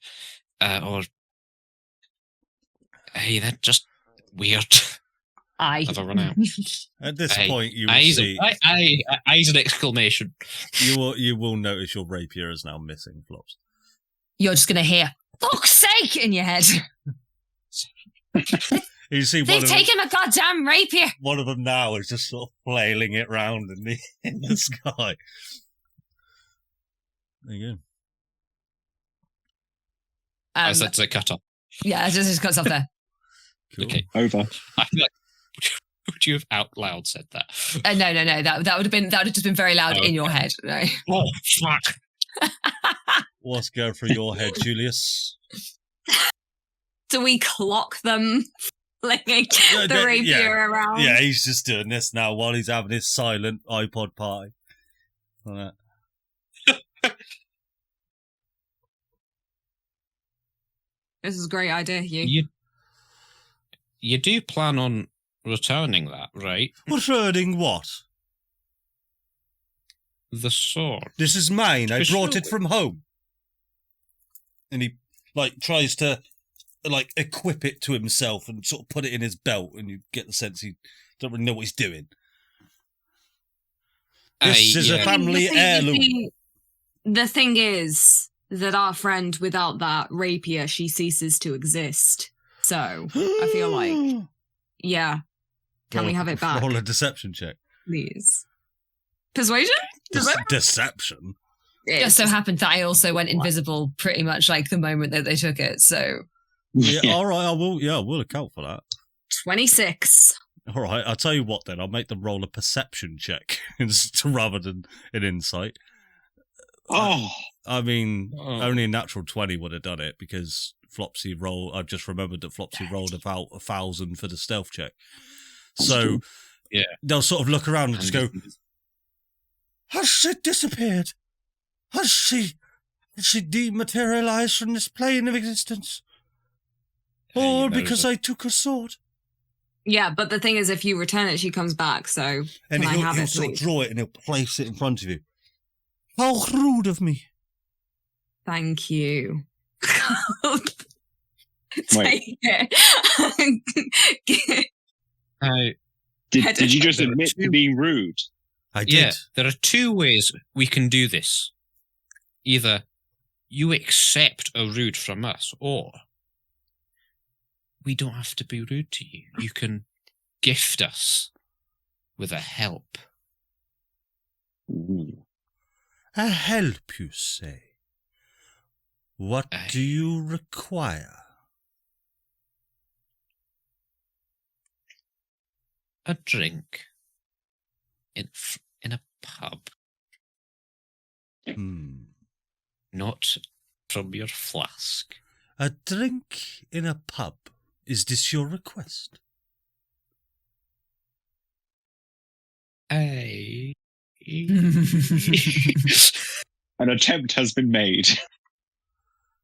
Then so be it. A drink in a pub it is. Follow us.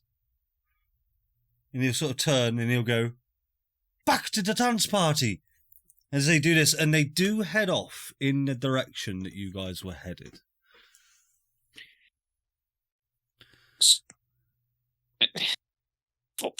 Follow the iPod party. Cool.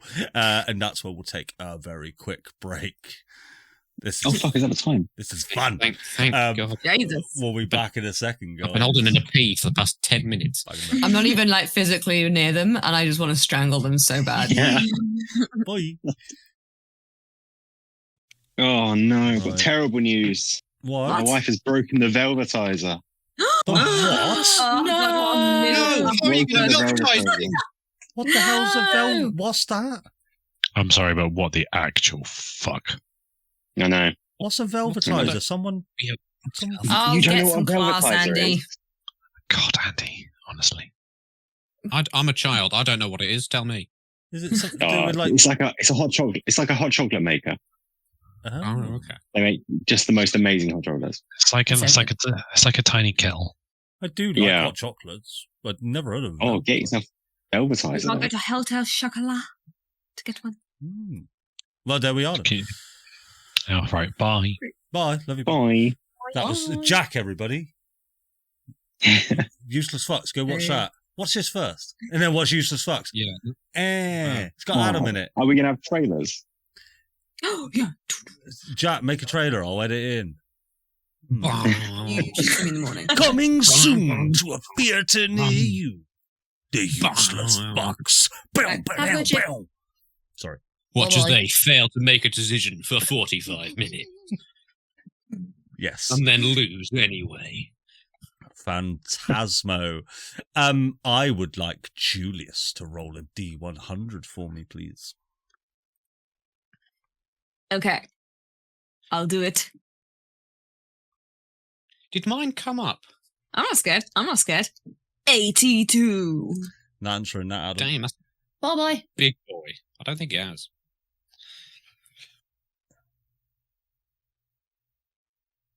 Super cool.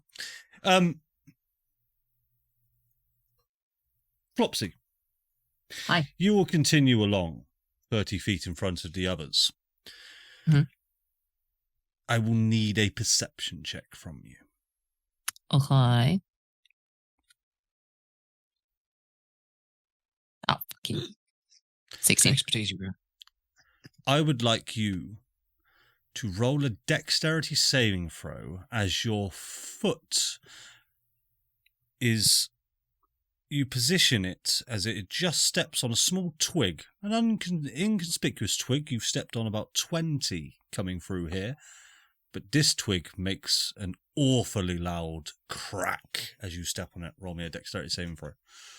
Dex saving there. Right, okay. 25. 25. you will, as you step on this brown twig, the entire floor will just like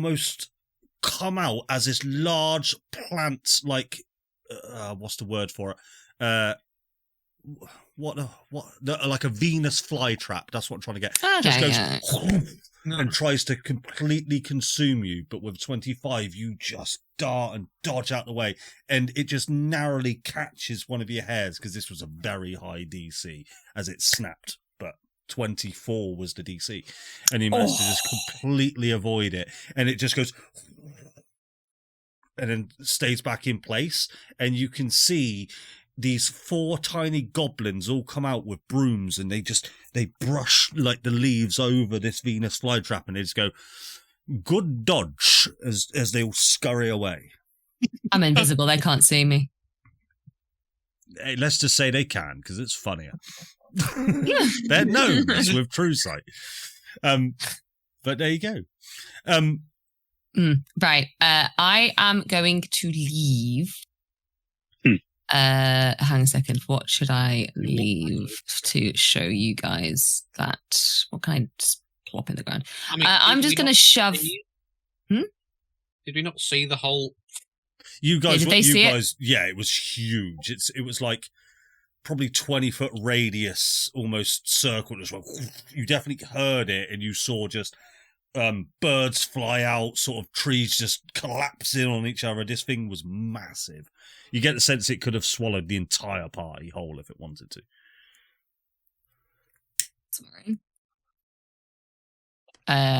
Well, presuming I'll turn around to see that they are like responding to that, what just happened. Yeah. And then when I see that they're doing that, I am then going to walk around the radius of the trap. Okay. And you make your way a little bit further. Julius, I imagine you're behind Flopsy, obviously, because Flopsy's ahead. But in my head, you're just a little bit further in front of like Hugh and Lugus, because you got a mission, right? I'm following the ping. That's it. You're following the ping, and just through those pings, you hear a very tiny whisper to your right as you walk by a large sort of thrushy bush, and it just goes, "Psst, hey you, I see you." Isn't that us? I's got a proposition for you, if you're interested in hearing it. Is it the bush that's talking, or is there something inside the bush? Make a perception check to look in the bush. Is it Ephraim Stoll by any chance? How deep do you look into It's the fucking bush? Asmodeus again. Seriously. Would you like to 17? place your hand in the bush? No.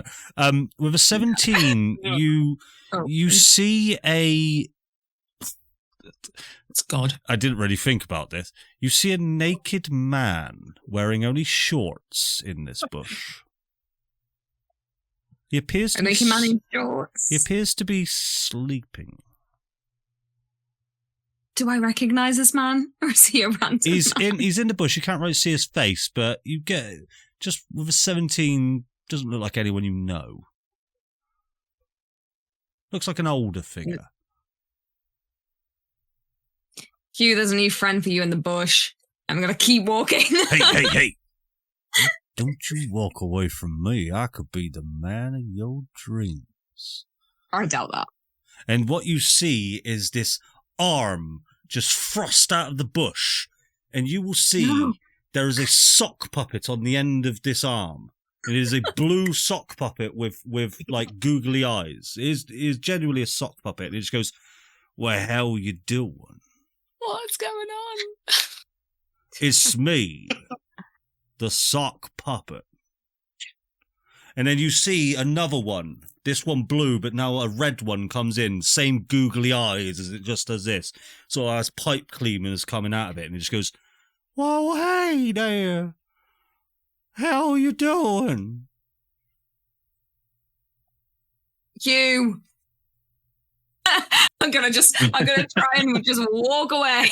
And as you say Hugh, they dart over to Hugh and they just go, "Oh no!" And they they scurry back into the bush.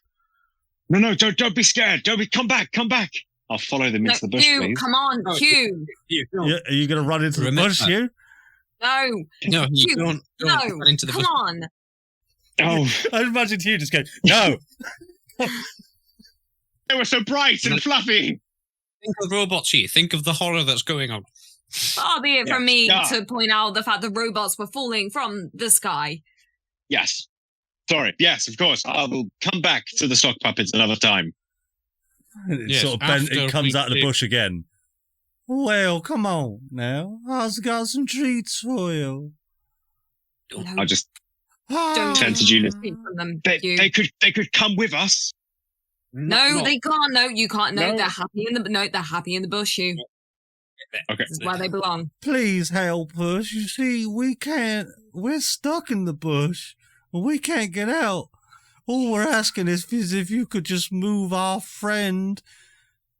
It sort of just goes and turns back to the bush where there is a naked sleeping man in the bush, but you see the arms are coming from the naked sleeping man.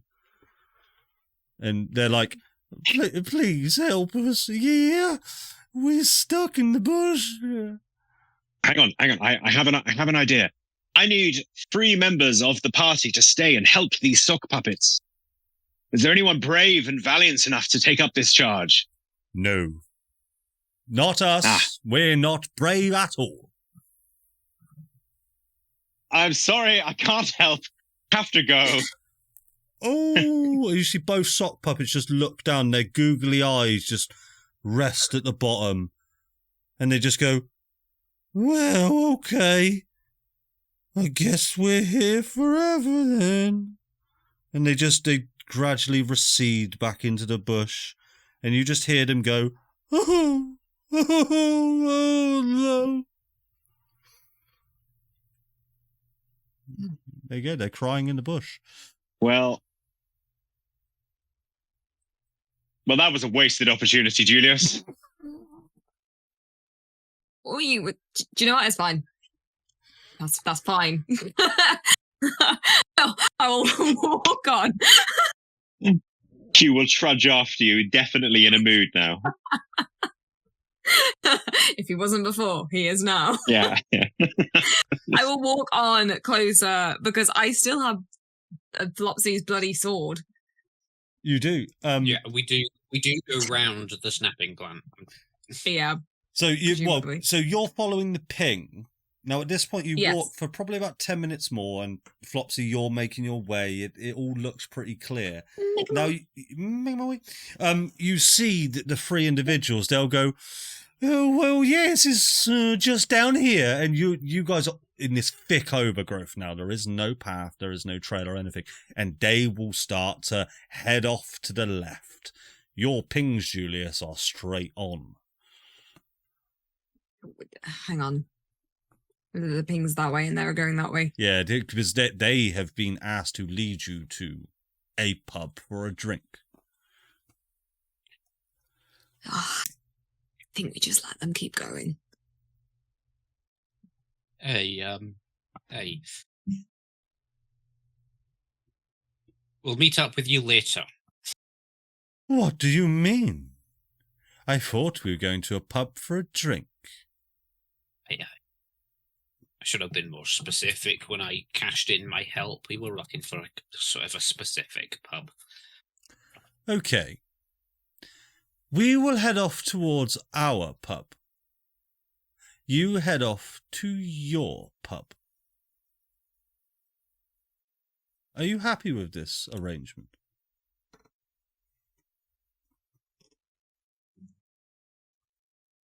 It would be awfully rude if we ended up at the same pub.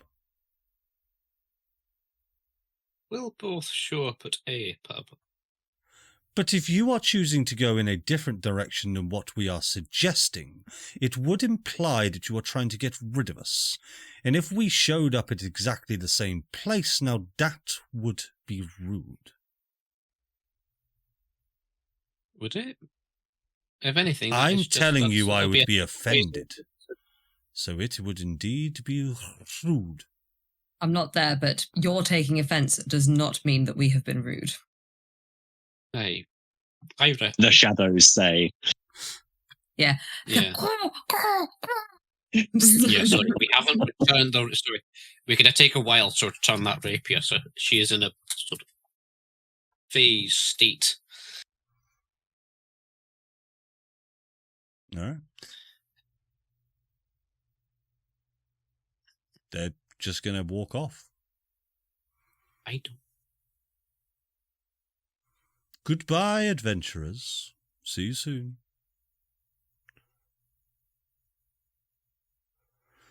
And you guys would like to continue on following Julius's ping? Hey. Okay. It's that way. Cool. Because he is pinging the dandelion, which is where we need to be. You will go further into a very, very overgrown portion of the Fey Wild. It is now difficult terrain for any of you that don't have something to do with difficult terrain. So you will be moving at half speed. Is that okay? And you will walk into, or I suppose, Flopsy, you will see it first. You place your foot down, and just as you're about to do it, because your passive perception, you notice that you were just about to step into a very shallow bog.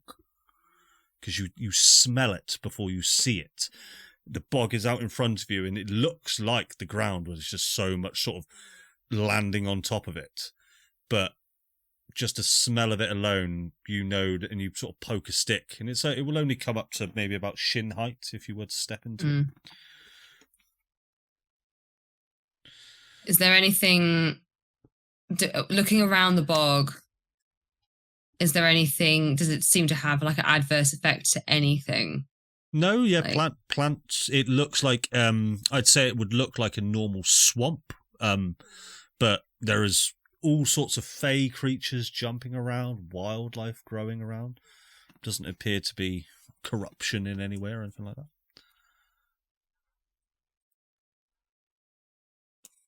And the bog, does it kind of blend in with the land? Like, because if I was about to step in it. It does, yeah. It if you didn't notice it, you would have walked straight into it and got yourself in a right muddy state. Okay, I'm gonna shove an arrow into the ground, like at the point where the land kind of ends, so that these guys can hopefully see it. And where will you? Do I notice, right, so where the Fey are kind of like jumping up and down over the lily pads or what have you, does there seem to be like a stepping stone area or like an area that you can kind of traverse across the bog without going in the bog? No, not with your past perception. You will not see a way to safely cross. I suppose you will see sort of this deer-like creature, apart from it's got 4 heads, sort of walking through the bog, and it sort of just looks around, sees you, and then canters away. And it got across the bog safely? Yeah. Then it is part of this area, so... I'll say throw... while you're surveying this area, I'll say you lot do catch up now, because you're only 30 feet, right? Not that you lot see Flopsy, but... Can I chuck a... I have caltrops. Ball bearings, sorry. Can I chuck a couple of ball bearings in there? You certainly can. Just to see what happens. They just plop, plop, and they disappear into this bog. It's rather thick, it's rather viscous, but nothing appears to happen. Just make a tiny sploosh. And nothing comes like swimming towards it or nothing? No. I wouldn't miss out a detail such as that.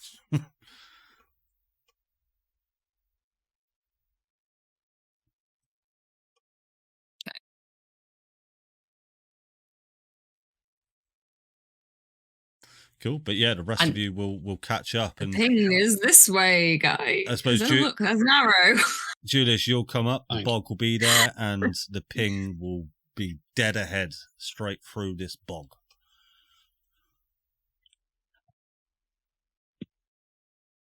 Cool.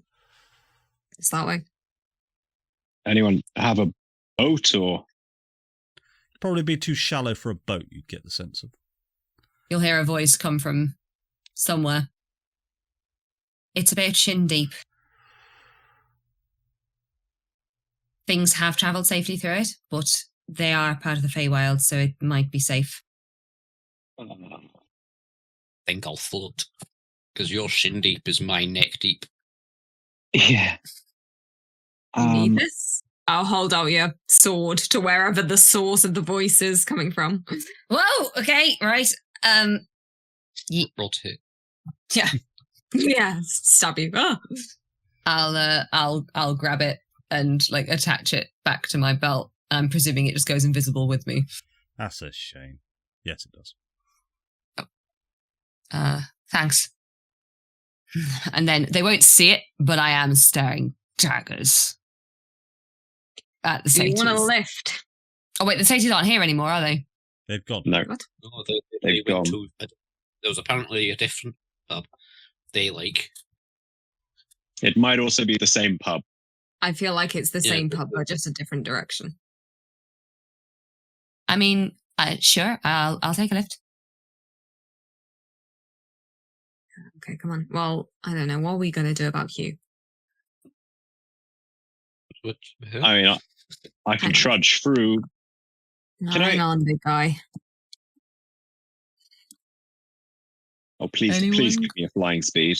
Anyone got I don't think I can, man. Find a way. Find a way. You can, can if you've got the teleport you. fly spell, you can upcast it. Let me have a look.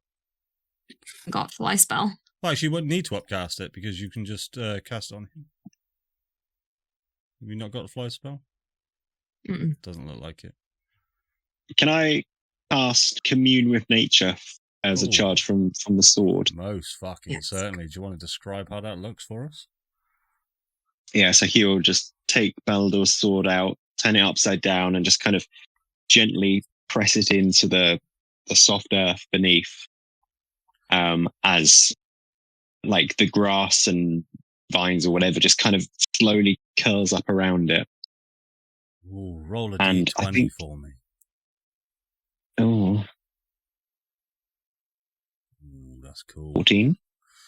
You will all see as Hugh places his sword into the ground, you see his eyes sort of strike this green colour, your hair sort of recedes back slightly and you grow your hairy arms again as you sort of hunch over, as you enter into almost this state of mind that is almost divinity in and of itself. What would you like to know about this land? And I don't just mean your area, anything. Oh, jeez. Yeah. Oh, no, that's put me on the spot. Well, initially, any details pertinent to the bog and the consequences of stepping into the water, wading through. There would be absolutely no consequences to stepping in and wading through, other than the odd leech here and there, the odd jagged rock underneath. You wouldn't be able to run very fast if you didn't have anything to do with difficult terrain, etc. It would just be a way of... It is just a normal bog. You do get the sense, though, that around this bog is a anti-magic area surrounding the bog itself. Okay. As in, magic won't work within the bog. That's what... Yes. Yeah. That's what I'm gathering. Yeah. Okay. Giving you everything. That's good to know. So the spell says I get 3 facts of my choice about any of the following subjects. So I was wondering, it depends how you want to rule it, with saying facts about anything, because it is limited to 300 feet in the spell. One of the things is powerful celestials, fays, fiends, elementals, or undeads in the area, and influence from other planes of existence. So many Fey. It's like... You start to hear their voices, you start to hear their conversations, you can just almost see them with like X-ray vision throughout the trees, throughout the fauna. You start to see all manner of creatures sort of having meals with their families, tiny little squirrels watching what appears to be a minor illusion in a tree. They're everywhere, but is there any particular creature or fey? Well, there is. Well, there is, because the spell says specifically powerful celestials. Powerful And so- celestials. You And must so I'm wondering if I can gain any information about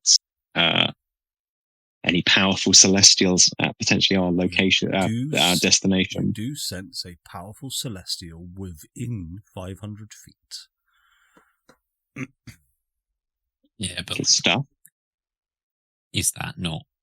I'm a celestial. I'm Very pretty. true. It's not Lugus. You would know it was Lugus. Oh, And well, you know it's not He anything. said a powerful Lugus. fuck you, dude. I'm strong. Not a run of the mill. What I'll say is you do get the sense there are a lot of powerful celestials, but a few of them are in your vicinity right now. It's Yeah, not okay. And lastly then, any influence from other planes of existence. So I'm thinking portals, like everywhere we've been, there has been a portal of some kind to somewhere. So You do not get the sense there is any kind of portal anywhere, no. great. So as Hugh kind of just slaps his eyes open, his bare arms recede as his eyes open, the colour fades away, his hairline de-recedes. De-recedes, yeah, sure. And I was the bog's fine, but if you're planning on doing any magic-y stuff, might not work. I think it's a bit fucky in there. With this-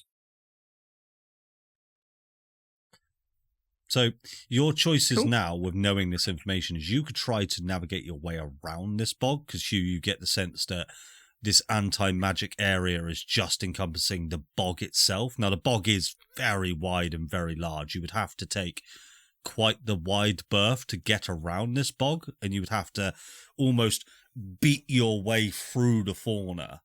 So it would be easier going through the bog. So you can either go round, Beat your way through the fauna. beat your way through Flora. the bushes. Yeah, you need to beat. Oh, not the flora. fauna. He means the flora. The Flora. Not the Sorry. animals. Okay, I Sorry. don't think we'd just be As we're running through hacking the rabbit heads or off the deer. deer. Well, that as well.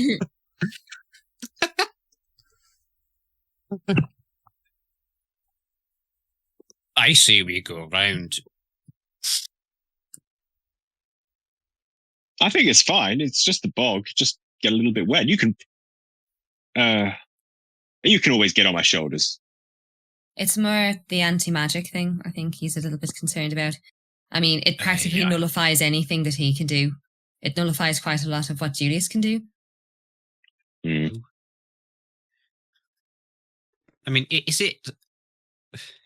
And Is I'm it presuming anti- any of our magic items are probably going to be completely defunct. Your all of your magic items would now be completely inert.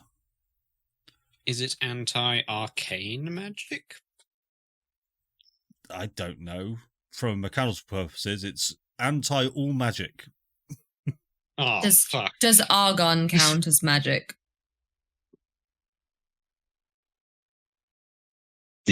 Nobody's ever entered an anti magic zone with argon before. Ooh. An experiment. Science. Yes, I'll stand back here.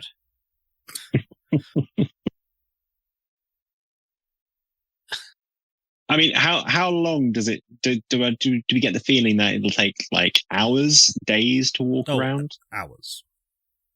You can't quite tell the distance, but you get the sense that if you, in about 500 feet or so to where you know there would be a powerful celestial, if this bog went on for 500 feet, would take you, I don't know, would take you an hour and a half. I do have a reason we probably shouldn't enter the bog. My magic clock that stops us getting lost in history is powered by magic. Bastard. That seems I'm like not- quite an important consideration. Adam No. isn't getting caught like that again. Tell you what, Fuckhead. Lugus, get heroic inspiration. Let's go around the bog. Let's do it. Bastard. I'd rather lose a couple hours rather than lose a couple months, you know? Aye, or decades. It can happen. It would have essentially depleted your clock. Just, you ruined the fun. Ooh, You good ruined- catch. Well done. Very good. Very nice. I mean, by all means, I'm not getting caught by that, Mr. Jack in the audience. just to give you, because of Baldur's magic stuff, you can attempt to dispel an anti-magic zone from outside of the anti-magic zone. That's level. Oh yeah, I'll try that. Well, if you have the ability to do that, is what I'm saying. Oh, I'll give it a go. How would you Let me try, try. Hugh? As you just swing the sword at the... Sadly, swinging your magical weapon out, it doesn't appear to do anything. But yeah, Listen, there must have been some reason those fuckers went a different way from us, because I'm pretty sure they're going to the same place anyway. that would be very rude if they did. This bomb is Well, probably bad news. Bad news, Bob. Hey, that's why I suggest we go around it or dispel it somehow. Let's just go round. Let's go round. Hey, we've got time. Cool. I'll step another 30 feet in front of everybody as well, just to continue going. Yeah. Everybody, roll me a. Go ahead and roll me a nature check or a survival check. Christ, neither of those are good for me. Actually, survival's not as bad. Hugh, you could do so with I've got advantage +4 to survival. because of Baldur's blade. What's Wow. Very much. doing? Oh, for God's sake. Natural Oh. 20. Hugh, you're just. I- Mate, I roll. Hugh, even though you know everything about this area, just the colours, the sounds, you're like, wow. Like, It's overwhelming. it's wild. Who got the nat 20? Julius. Me. Julius. Julius, as much as Flopsy's leading, you see this. You see the path you need to take through all this flora and a bit of fauna as you have to beat it off. Just punch that deer as it tries to nuzzle its way. Aw. But you see the clearest path that you're able to take, and you actually choose to go right around the bog rather than left around the bog. You guys have never seen Julius with such laser focus as this. That's it. So you see him sort Julius of is jumping locked in. over, getting Yeah, your really. rapier and just sort of cutting it down and doing that. You sort of very much laser etched into it. Flopsy, roll a D100. No, I don't want to. 86.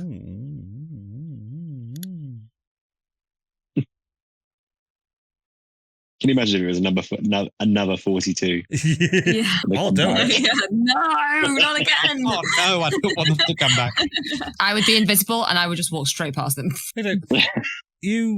As you walk forward more, Flopsy, you find yourself a small little clearing. Just very odd looking clearing as it's just very short grass, just in this small tiny circle surrounded by this massive overgrowth of flora. And you sort of come out and it's just this very neat little area.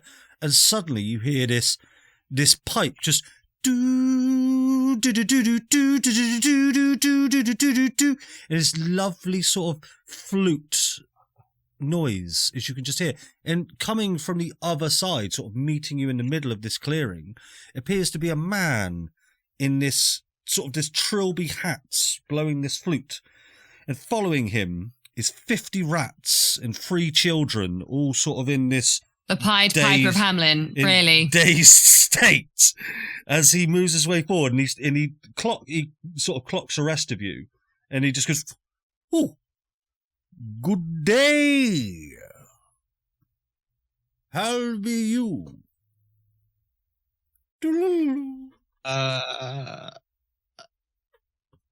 Whilst he's clocking them guys, can I circle around the rats and things and try to get to the children wherever they are? Roll a stealth check with advantage. All advantage. With advantage. All advantage. Well, it's not good. 22. I mean, with a +7 in it.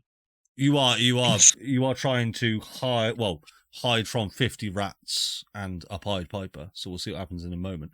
But you do manage to get around there, and you do hear some of the rats start to go, start to squeak. But yeah, you will all head out into this clearing, and you will see in front of you 50 rats and a man in a trilby blowing a flute. Good day. My name is the Pied Piper of Hamlin. It's a pleasure to meet you. Good to meet you too. The ping is this way. I'm going to walk off towards the ping. You see, I cannot just let you walk on. You must help me, as you have stumbled across my path. It is more than fate.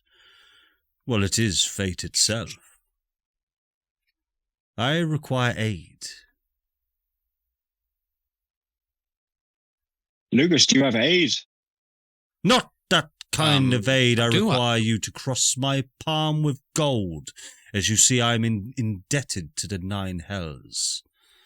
If we do not pay back this debt, I fear the worst.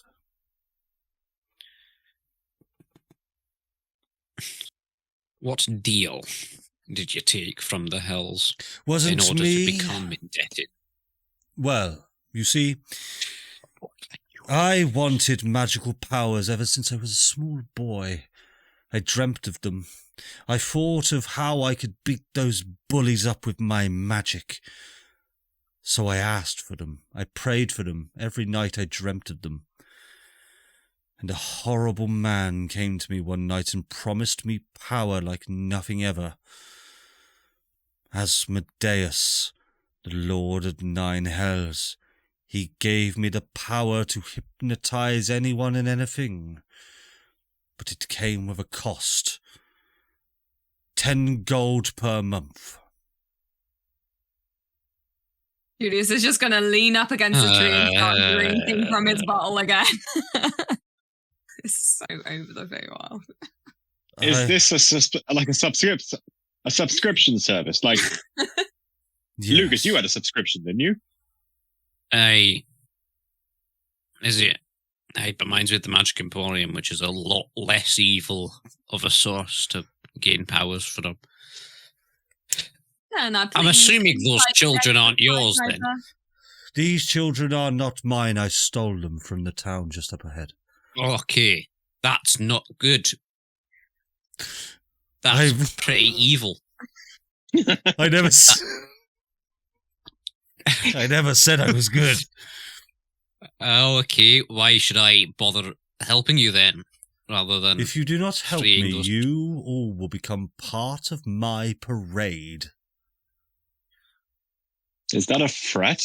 Yes, it is. Cool.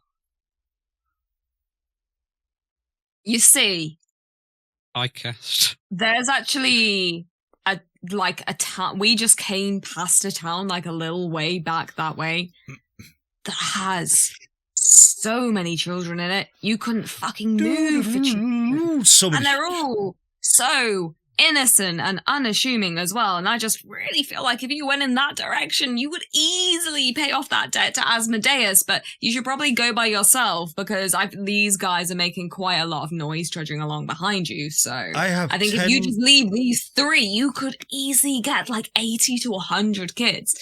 Trust me, they're dumb as fuck. That may be the case, but I have but moments to spare before Asmodeus comes to take my life.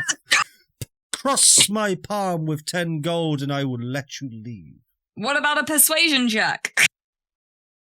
Pretty good at them. I would not be a bard if I did not allow for a charisma-based skill check. Roll me one. Here is your dice, and he will hand you a dice. Bard v bard.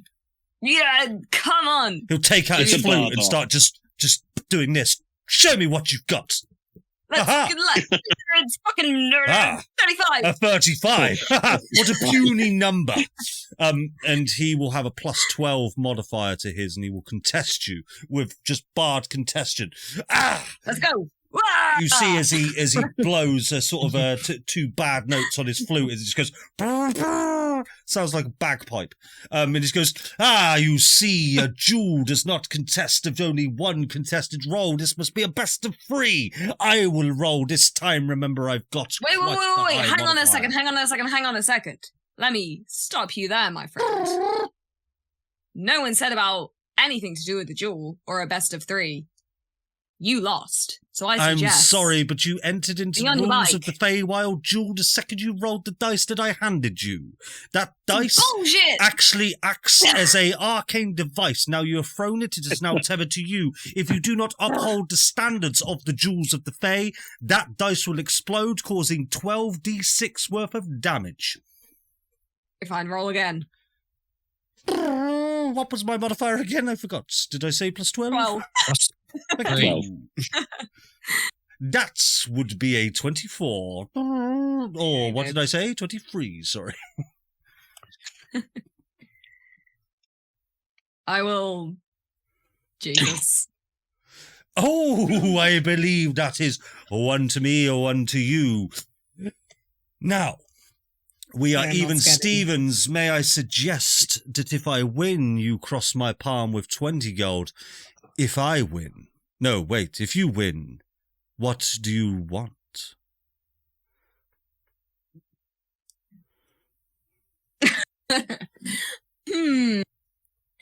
Just let the kids go. But actually...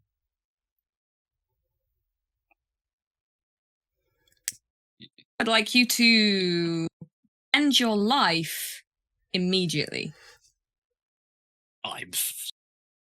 And permanently. I should have in a very final, immediate, instantaneous kind of way that does not involve harm to any other person but yourself. I should have asked this before we made the duel. Now, this is a high price. I will accept it upon one thing. I will change the terms of mine to match the severity. If I win, you must end her life, and I'm invisible. Yeah, he will point directly in your way. He will point directly to just an empty space that you exist in.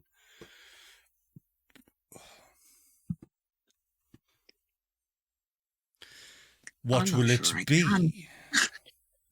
Well, then soften the blow. I will not end my life for a measly 20 gold. You must know. Either make a fair deal or suffer the 12d6 worth of damage.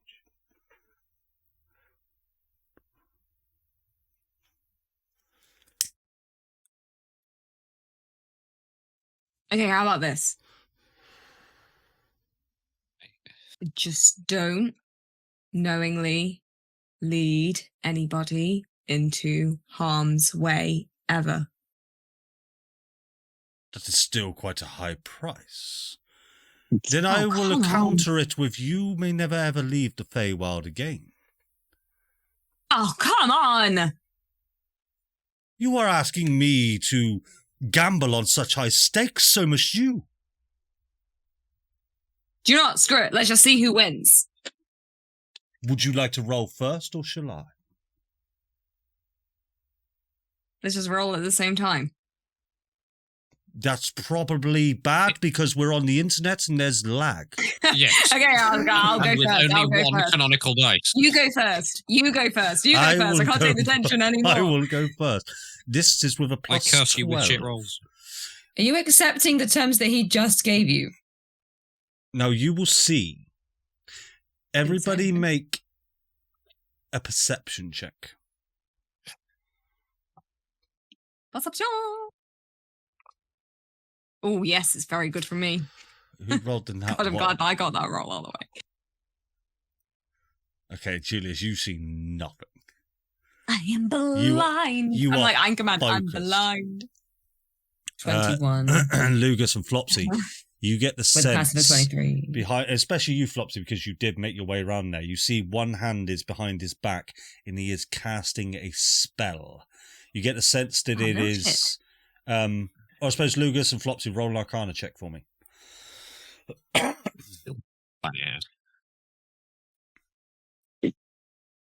Dirty 20. An amount. You get the sense that this is a abjuration spell. I'm doing that off of memory. Adam will rules law me if I get this wrong. Shit. The defensive one? Yeah. He's casting mage armor on his dice. He's doing like But you do get the sense know. that he's casting a spell. Would you like to react in Is any way to he that?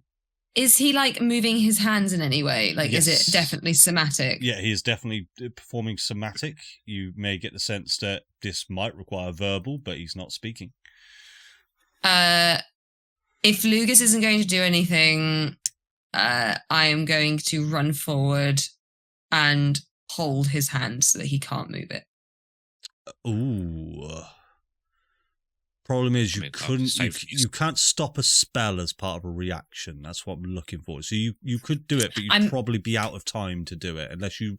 Tell you what, roll a sleight of hand check for me. Because mechanically, grabbing someone to stop a spell, you would need to be faster than that. I'm using my heroic inspiration. Yeah, I'll say with the natural one, you realise that there's no way that you could do it with these 50 rats in front of you. Dirty 20. And with a dirty 20, I'll tell you what, I'll make him +7 to Dex. I've got an elf character next to me. You do manage to grab his hand as he stops the spell, and he turns and goes, "Ooh, sneaky." You get the sense he was just trying to. And rules law made us, Adam. Guidance. Is that abjuration? I think so. It doesn't feel like it'd be divvy, evocation, or the other one. It's got to be abjuration, right? But you get the sense he was trying to cast guidance. So he will roll with a +12 and say, a fair roll it is. 20. Okay. I'm not scared. Oh, you should be. Oh! Wait. And he'll just go, as per the agreement of the Fey Wild, I must honour your deal. What is it you'll have me do exactly? I was very specific. Do not knowingly lead anyone else into harm's way. Ever. I agree. Goodbye. Great. And he will wander the way you came with his rats. Where are the children? They are currently following him in a dazed state. Where is he taking the children? Where is he taking the children? To definitely not harm's way, of course. I'm taking them to Feather Falls. Harm's way is to the right. Oh, for fuck's sake.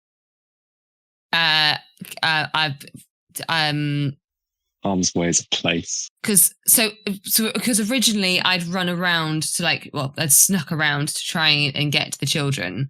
Like, did anything if I had between that all kind of poked and prodded at them, would anything have happened? No, not really. They are just zombified children.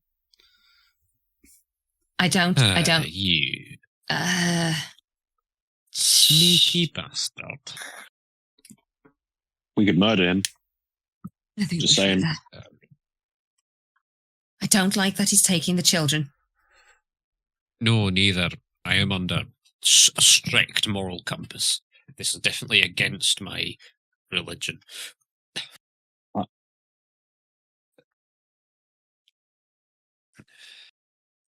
He'll Are just you kind of be hefting a javelin in his hand, kind of looking at Lugus. Sir, are you... Would you mind letting us go with these children? Well, no, of course not. If you wanted to leave with the children, you should have made it part of your deal. Oh, cool. And you are... Can you please once again confirm your evil alignment? I am indeed evil as shit. Okay, cool. I cast Hold Person. Remind me, you're just going to have to bear with me a second because, believe it or not, I don't have a stat block for a Pied Piper. So I'm just quickly finding something that... How did you think that a guy dragging 3 children to the gates of hell would not start a fight? It's a roll table. I didn't know you was rolling low. Is it wisdom? I assumed you prepared hundreds of these. It's con save, right? Wisdom save. Wisdom save. What's DC? The moon. 24. Pay attention to his name. That will be a fail. Cool. He is paralyzed for a minute. Oh, I've got an idea. Can I cast Counter Charm? That's a counter charm is just a feature. It's not castable. Yeah, but like, are they charmed? They certainly are, but yeah, that's unfortunately that's not what counter charm does. Counter charm gives you advantage against being charmed. Yeah. You've also crit score really quickly. Do it now. Creatures have an advantage on saving those been frightened or charmed. Yeah, so it's not a spell that gets cast. It is just your innate ability. You lost a auto crit score now. Hit him. Whilst he's held person, Please. Can I take his flute? You certainly can. So it is very hard to pry out of his paralyzed hands, but yes, you do manage to get his flute. I'm gonna take his flute. Can we stab him? And I guess I'll. Well, I won't stab. Do I get advantage if I also shoot him? I just do more damage with a bow. Okay. If you get within 5 feet, he's paralyzed. You have advantage. We are going to, if we are. Okay, I'm gonna, I'll stab him with my newly gained rapier. Right, everybody roll initiative for me first. Come on, we can't be below a bloody initiative. That's initiative. There we go. There is no encounter. It wouldn't matter if you were below him because he is currently paralyzed. So essentially, you get a free round. Oh, thank God, because that was terrible. 25. Adam. And he had. Oh yeah, sorry. I was like, not terrible. Cool. We will. Oh, are you joking? I've just seen this. What he is. He's not technically one of these. It's just this is the closest stat block I can find for the Pied Piper of Hamelin. All right. I figured an archmage would be the best. Yes, a red wizard. All right. Look. I'm doing the best I can. So I'm mad about it. We're heading over to Flopsy. Right, I'm going to drop the flute into my bag of holding. Okie dokie. So he cannot grab it from me. And then I'm going to stab him with the vicious rapier. Yep, so that'll be auto crit. So just roll to hit because you have to anyway. But then roll the damage and roll it critical. And then critical damage. Critical damage. And then, great. And then that's 18 stabby damage. Critical and then sneak. I'm also going to be getting my sneak attack. Like a snake. Sneak a snack. Oh, okay. I think I might have an extra dice. Holy shit. Yeah, I know. Holy shit. 4 damage. Large, heavy hit as you exit out of invisibility with a rapier coming out the side of his chest. In his paralyzed state, he's able to just flick his eyes down and just go, oh no. And also actually an extra +2 because of the death shard that I always focus on. Yes. Unless otherwise stated. Cool. Anything else? No, I'll end my turn. Cool. Over to you, Hugh. There's no. You don't need to move, mate. We're in 5 feet. You're all right. Okay. Right. Yeah. I mean, he will do what he does. Oh no! I'll rage. Sorry, rage. Rage.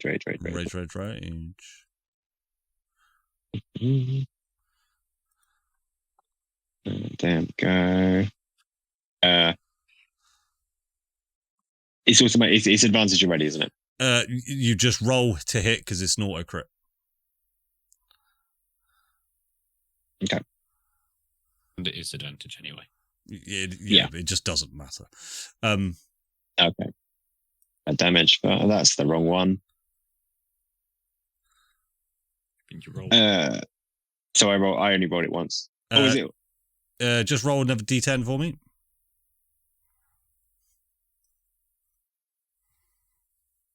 So that'll be. I assume you're using Great Weapon Master, Hugh. Yes. Yeah, say it. You guys say it, but that's fine. So that'll be 37 points of damage. Plus my Divine Fury, which is that doubled for crit? Yep. Yes. All dice you roll is doubled. Badly injured. This guy's getting beaten. 10 Okay, points. so that's the first one. Yep. Second one.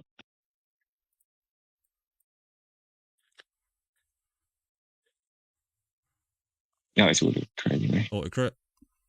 Oh, roll another d10.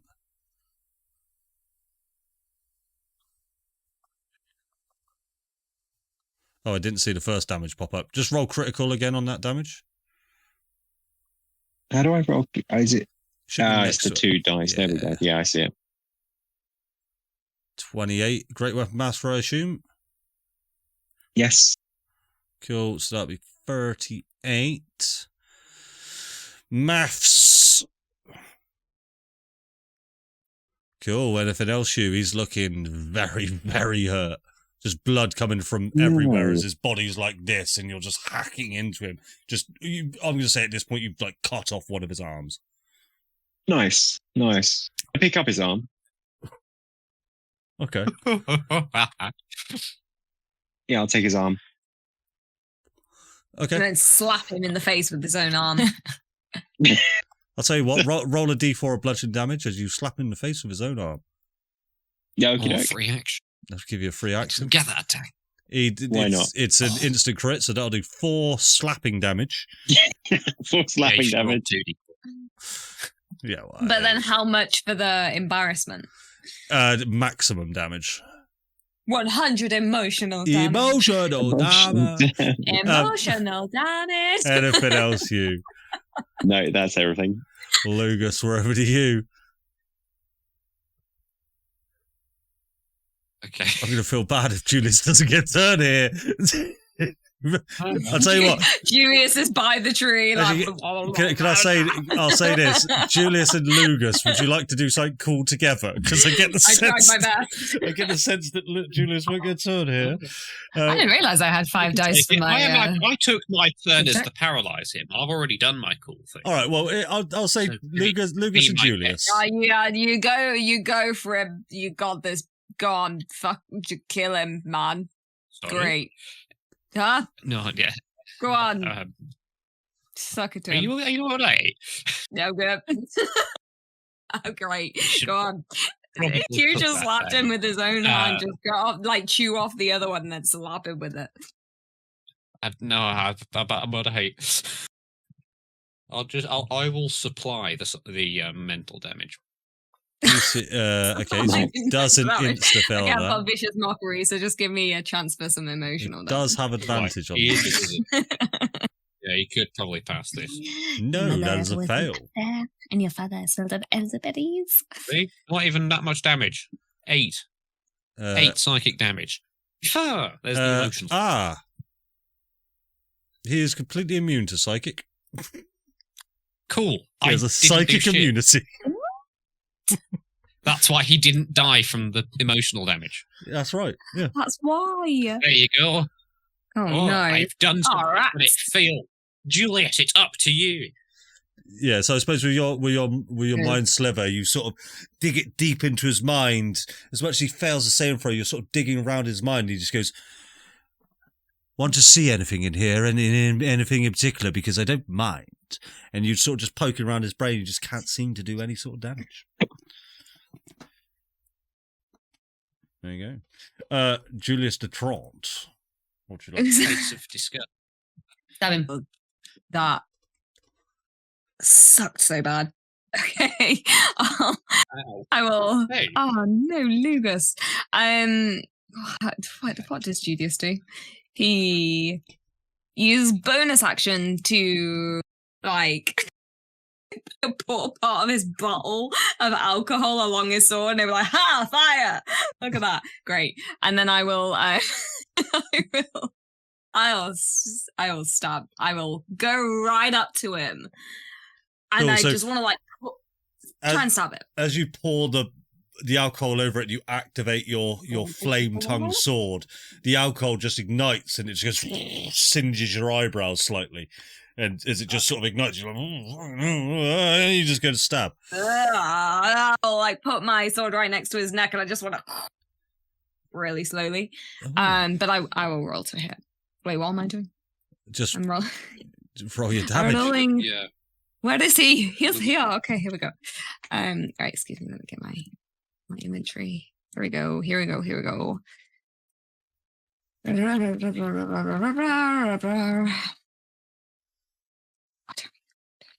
Right, oh, just crit anyway. Well, perfect. That's great. No, you get an auto crit. Double crit. Double crit. Double. Come on, double crit. Natural 20. That's the one I rolled. I'll let you double crit.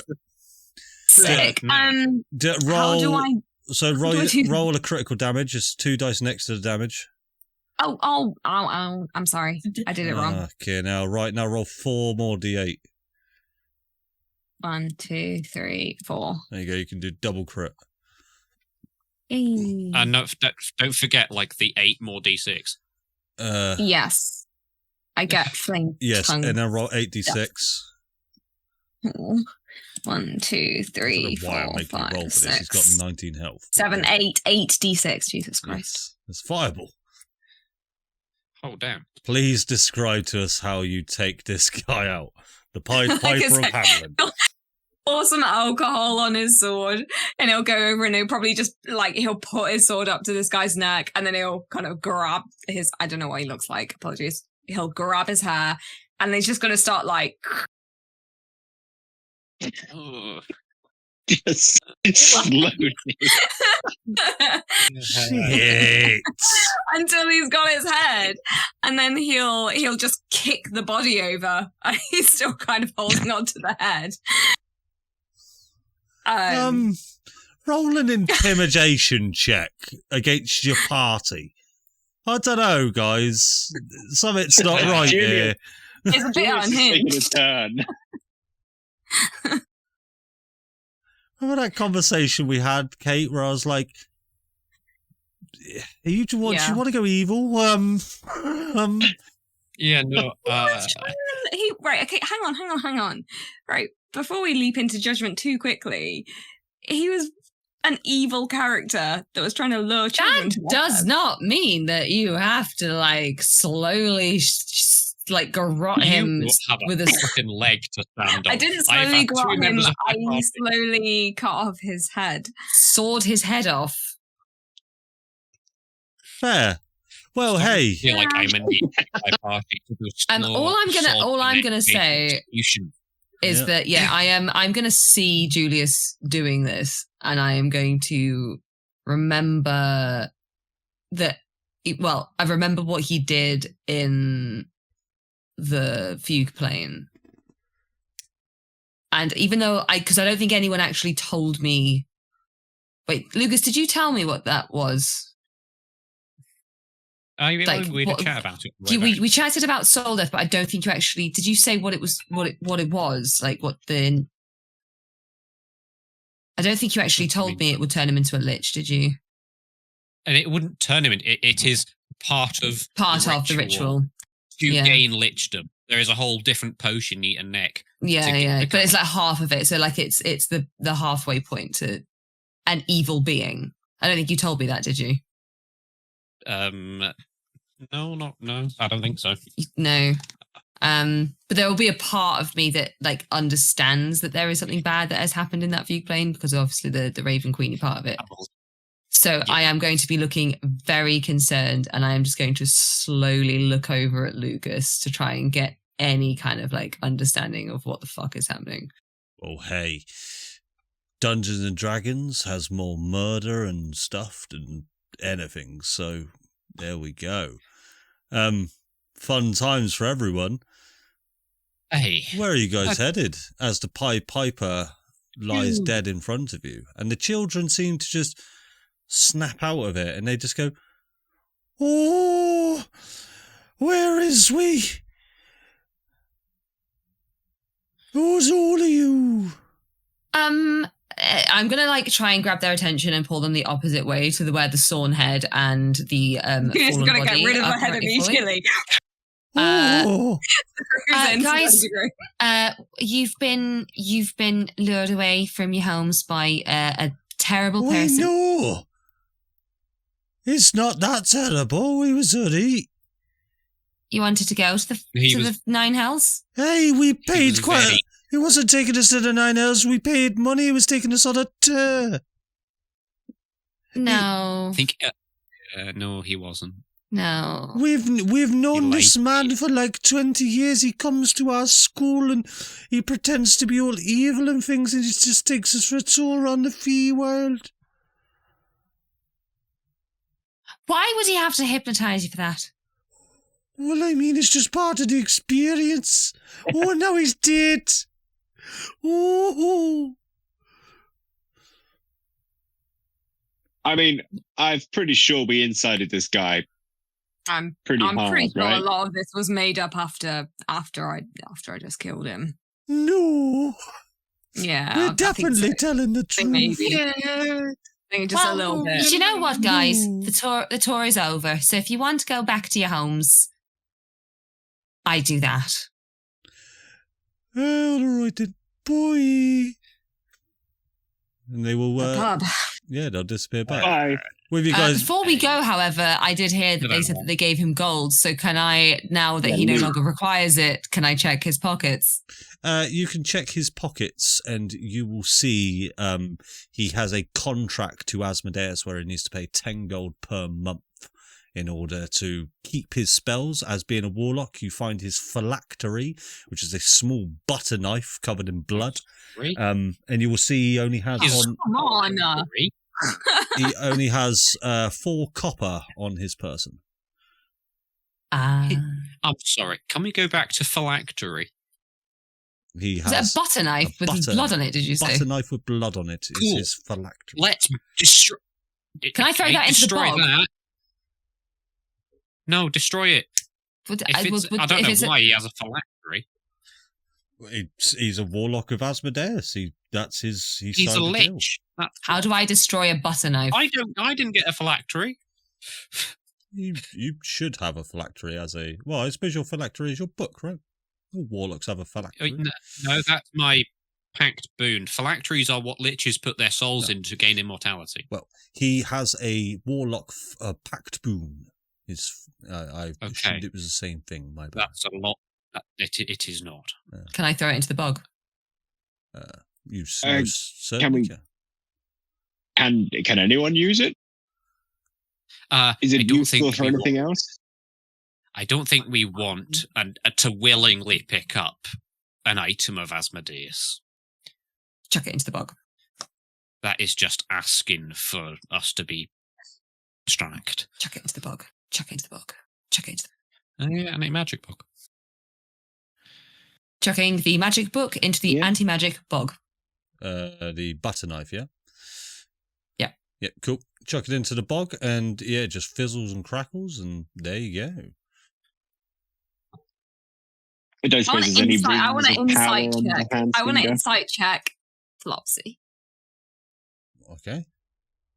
I don't. Okay. Based on what? What would you? So what? It's on the bunch has been all weird. Okay. She's invisible. As I sawed off. Says the man that just sawed off a man's head.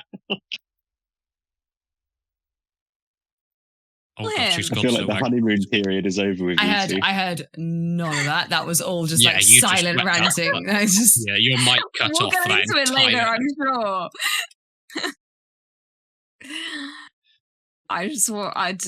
you know what, it's fine. No, it's fine. If you want to insight checker, by all means. I'm not gonna be doing a. I think he knows. It's cool. But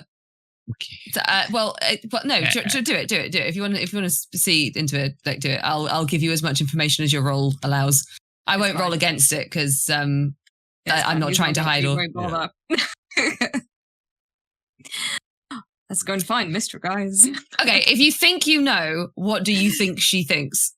Huh? What do you think she thinks? Well, that's I'll just roll it. I'll roll it. Okay. I can't see what it is. It's an 11. 11. Okay. Well, yeah, she's not trying to hide it, so it probably wasn't a particularly hard roll or a high DC, whatever it would have been. So, yeah, she's worried, but not necessarily because she feels intimidated or threatened. Like, she's worried for him, not about him. Like, not by him, for him. Okay. Yeah. Let's go to the pub. Thank you, I know. Head into the bushes a bit further. Cool. So you head in a northerly direction. Everybody roll me a nature or survival check, your choice. I remember one of these is better than the other. Survival. Why is survival so good? Oh, because it's whiz. That's why. 30-20. Not good. Oh, wait, hang on. Did mine roll? Yes, it did. 17 nature, 20 nature. Who rolled the highest survival? And me with Lugus. 12. Cool. So I'd say Flopsy and Hugh, you kind of get the sense that this area is massively sort of overgrown, but it's starting to calm down a lot now, and you start to get the sense that looking at the path in front of you, it almost looks as though it's been trodden on, almost like there has been foot traffic here before. As you are a little bit away from where the Pied Piper was, so you get the sense that it's not just him and all of his rats and his children. With the nature check, that was the nature check, sorry, with the survival checks, Julius and Lugus, pardon me, excuse me, I just burped randomly. I'm going to have to edit that out, that was rude. That was disgusting. It was just came out. With a survival check, you will see that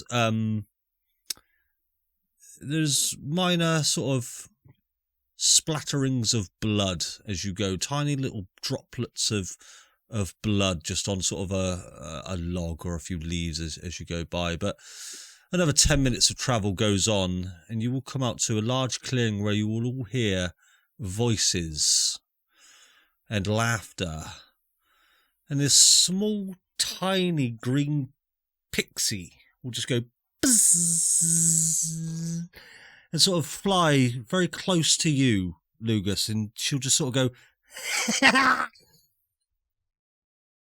hello, I'm a pixie. Cool. I'm a squirrel. Do you want to buy something? No. Oh, you sure? I got some well cool stuff. I'm not looking for stuff. I'm looking for people. All right. What's your AC? 18. What? Could you please extrapolate? She will cast Scorching Ray on you. That will miss. That will hit. So many hostiles. That will miss. You will take 2d6 plus 5 from one Scorching Ray.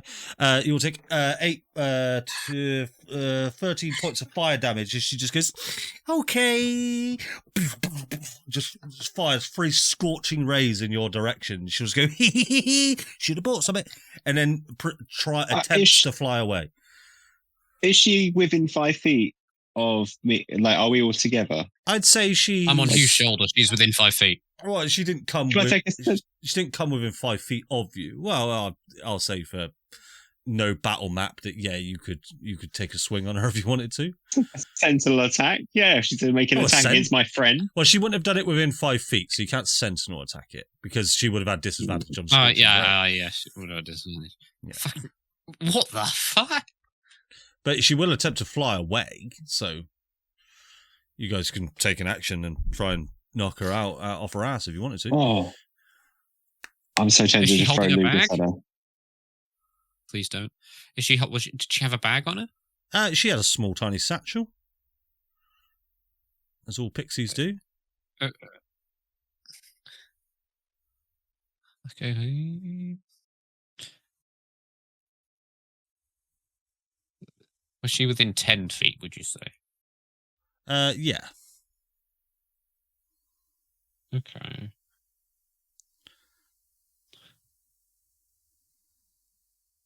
Now, it's not necessary. I've never used this feat, and I'm going to use it now. I took it like 4 levels ago. I'm going to need a strength saving throw. Strength saving throw. Right, fuck me. Okay. Oh my god, she is not strong. I imagined. That'll be a 12 minus 4. Wow. Oh, fuck. For a total of 8. Okay. Yeah, no, that doesn't pass. I'm using Gift of the Gem Dragon. So you take 2d8 force damage and I knock you into something. Okie dokie. I'll tell you, roll me a d12 as the very tiny creature being forced into summit. Roll d12 of bludgeoning damage. Okay. Oh, okay. On top of the 2d8 force. I see. Okay, so roll 2d8 force. And then I push you 10 feet, but as we're in a dense forest, I imagine you'd hit a tree. Go on. Cool. 4 points of force damage. Bludgeoning damage, I assume, or force damage. Force damage. You just see her wings just sort of just go, and she just tries to flutter away, but almost limping in the air. You just going to let her get away, or are you guys happy? Can I shoot her? I'll shoot her. I'll try and shoot her. Yeah, Lucas has shot at her, so yeah. Yeah, I'll try and shoot the her. most casual murder I've ever been a part of. No, I'll shoot her. Yeah, why not? 25 will to hit. Yeah, that'll hit. 15 damage. 15 damage. This pixie will just go, and she'll just blow up. But from her perspective, this is a massive explosion. From your perspective, it's just like that. And a tiny little satchel will fall to the ground.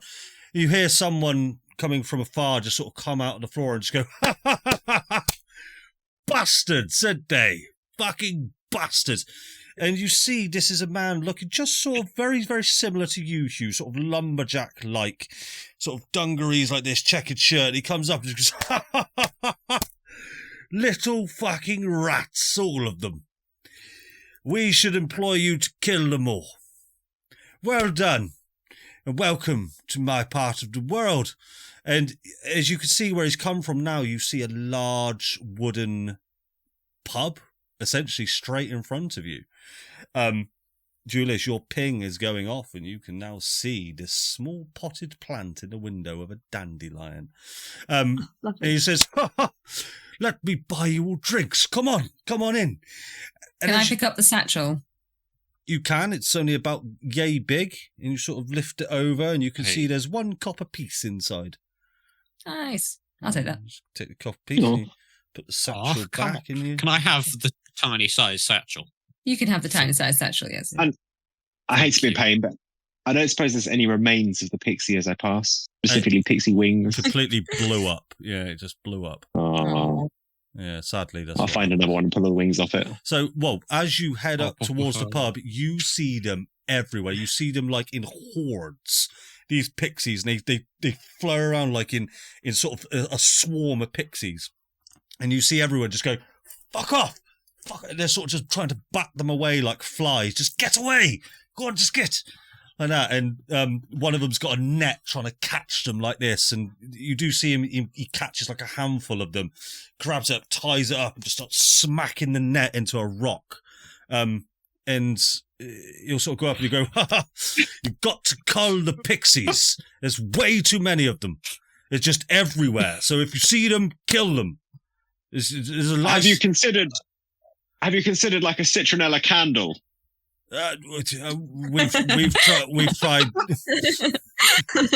We've tried fire. We've tried everything. They swarm. They breed. They're What vermin. about They're magic, right? They're completely magic. Yes, for sure. Have you tried an anti-magic field like the bog has? Well, yes, we thought we contained them within the bog, but they managed to just get out. Well, yeah, I mean, they can walk out of it, but if you put one around the tavern, then they can't fly around and do shit in the tavern. Well, then we wouldn't be able to have our silent raves, would we? You see? It's a double-edged sword. You can't have magic or you can't have no magic and no silent raves. Sometimes we just bludgeon the pixies to death and they'll leave us alone for a little bit. I'm just gonna look at Hugo, whichever party member will like meet my gaze, and I'm just gonna be like, I hate this fucking plane. Well, I can see you're all newcomers, so let me buy you a drink. Come on in. And if you would like to go in, it's sort of this large rustic building, but the building itself is just coated in these green vines, these sort of wildflowers sprouting out from everything. That as you see the front door of it, it is just essentially plant life, but it is grown in the shape of a door. And as you move closer, this face just goes, these two eyes and a mouth arises from the door, and it goes, "Hello, welcome to the dreaming pub of the Fey. Please enter." And the doors just go crack open, and his face just gnarls away, and he just goes, "Enter."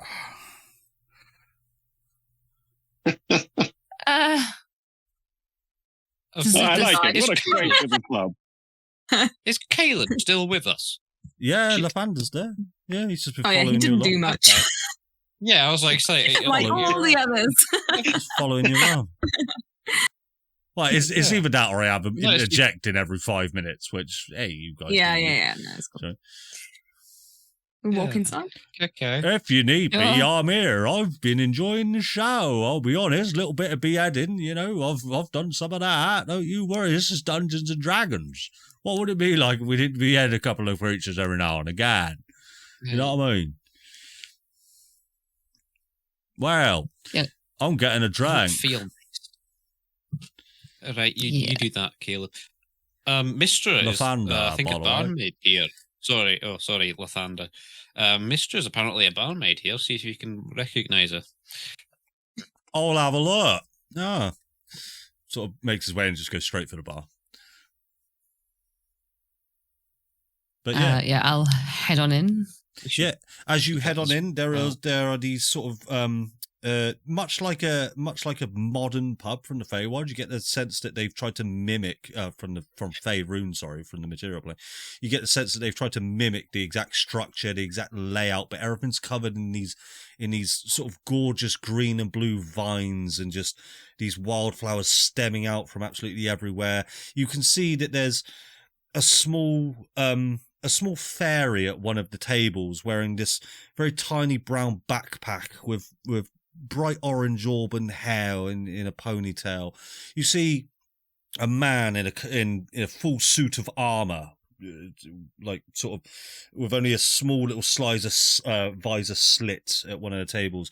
You see another man with a hood up, look almost like a shady rogue just at another table. But there are other individuals here, an old person at a table sort of gambling with dice, and you see the occasional fairy sort of wander in, flutter around, and the atmosphere is joyous. You see a crowd of people who are doing a silent iPod disco in the corner. Do we recognise the people in the corner? You don't recognise anyone there at the moment. It is not those people. Yes. Does my ping show me? Oh no, my ping showed me the potted plant, which was outside. You're right. Yeah, I will cancel that spell. I don't know if I can. Is a thing that I can say it runs cancel? Out just as you get there. But yet, normally, if you're concentrating on something, you can just cancel it whenever you please. Oh, here we go. You guys are the one that saw her, right? Well. Yeah, I mean, we're looking for a barmaid, right? Straight hair, curls at the bottom, and heterochromia. Strange eyes. Wow. How very specific you. We've got good memory. Take a heroic inspiration, Hugh. Well done. There you go. Oh. I will do, but I have my notes open in front of me. Well, that's what you get for taking notes. That's... Yeah, I also seem to remember she was wearing rags for clothes In in a tavern in a massive forest with dickish fairies. And, do I see anyone with a blue aura, perhaps? You've already got heroic inspiration, sir. But well done remembering. I do like the notes, so award it where it comes. But you do not see this individual in the vicinity.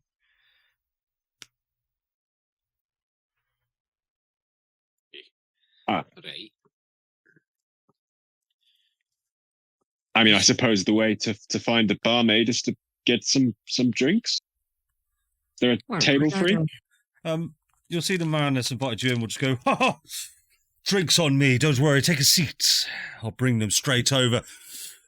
You there, what's your name? Don't worry, not trying to steal it. I'm a human, I'm not from these places. He just points at you, Hugh. He just sort of points at you, well, what are your names? Where are you from? Faerûn, I assume. Yes, yeah. Just recently turned up. Just bit of an adventure, to say the least. What a strange place. What's your name? What? This is your pub?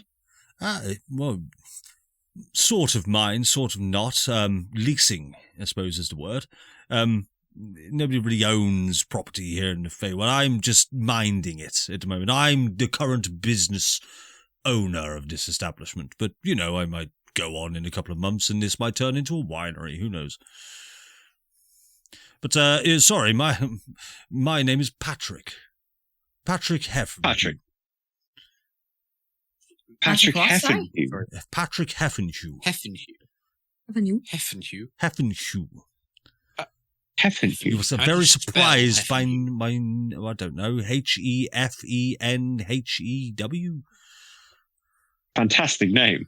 It's got a Hugh at the end. It does. Coincidence? My name is Hugh. I mean, not as much as a coincidence as you seem, because my name's Heffenhugh, and I mean, your name is at the end, so if that's a coincidence to you, then what a coincidence. Hugh is it's a small world. If my name was Hugh, I'd be in agreement, but it's not. It's Heffenhugh. Heffenhugh, yes. Yes, I get it. Whilst this incredibly interesting conversation is happening, can I just be keeping an eye out on the rest of the bar, just to see if there's any barmaids or any waitresses or anything that are serving drinks that I might recognise? Yeah, I suppose a few minutes will go by and you will see a barmaid sort of, she looks very flustered. She's sort of handling the drinks like this. You even see her with your sort of passive perception. She stumbles as she's bringing some drinks out. One falls to the floor and a glass shatters down, liquid everywhere. And she's just, oh no. It heads back into the kitchen, gets another one. But this is not the person that you have seen in the vision. This is a sort of a ginger lady, sort of in her late teens, small girl. She sort of comes out and she is wearing the same outfit, but it's definitely not the same person. Okay. Can I go over to help her clean the spillage? Yeah, you certainly can. She'll just sort of say, don't you worry, dear. I've got this. Just a little slip was all. I rushed off my feet today. Yes, I can see that's why I'm helping. You seem a little bit short-staffed, perhaps. Is there no one else that can help you? Not today. No, Bethany's out. Bethany? Yeah, she's the girl that she's the girl that normally does this shift. I'm normally just on nights. Oh, so you've had to come in for extra? Yeah. Well, I hope that Bethany has a good reason for doing that. But unfair on you. I don't know. She's normally at work every single day. It's odd that she wasn't here today, but it's none of my business. Money in my pocket, I guess, but I could do without the stress. Oh, so she hasn't even given a reason? That's terrible. Well, I mean, she doesn't need to give a reason to me. I guess I just haven't heard the reason. I'm not her boss. Well, that's true. Right, that's fair enough. Well, as I've been doing this, I'll be like helping her pick up some of the glass bits and stuff. Yeah. And then, well, I hope that your shift goes quickly. Well, thank you so much for the help. I appreciate right. it. And she'll just get on. Let's go through your mind. I'll go back to that. Yeah, let's go through your mind at me, Julius. What a terrible place to be. So what did we sat down at the table? Hugh's talking to the bar owner. Flopsy's gone off to speak to the waitress. I'll scan the pub and see who's there. Is anyone interesting there? And I don't know where Lugus is as well. All at a table, I do believe. All sat down. Lugus would be keeping an eye on you. They're aware of the fact people are keeping an eye on me. It's because you're acting weird. I'm just saying. Am I? It's an eye of caring, of love. An eye of caring. You notice this eye of love. Ooh. And worry. An eye of love. I'll turn to you. Love. You okay? Yeah, sorry, I spoke over you, which we... What did you say? Oh no, so that was Adam. I don't have Scottish accent. Who's Adam? Wait, what? Lugus. Don't worry about it. Do you want to... Do you want to give me that? Or give you that? Give you the what? Your eyebrow came off. What? No. Just the bottle.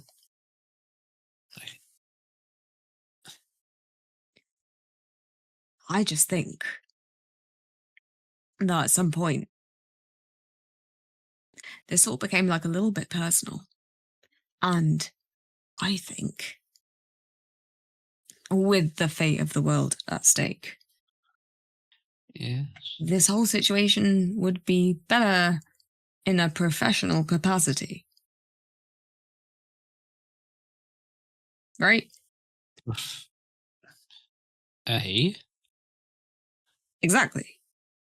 So, and I think that's how we should be. And this makes me operate better than when I don't have it, right? No. First of all, the effects of alcohol are definitely a negative in combat, and it's just you're not being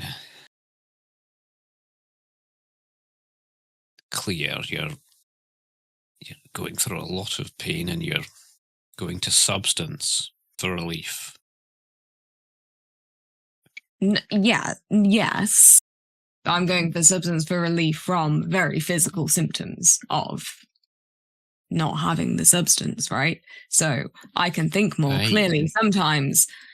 Just listen, I just think we've got a very, very finite amount of time, and it's become clear to me that this operates much more smoothly when we're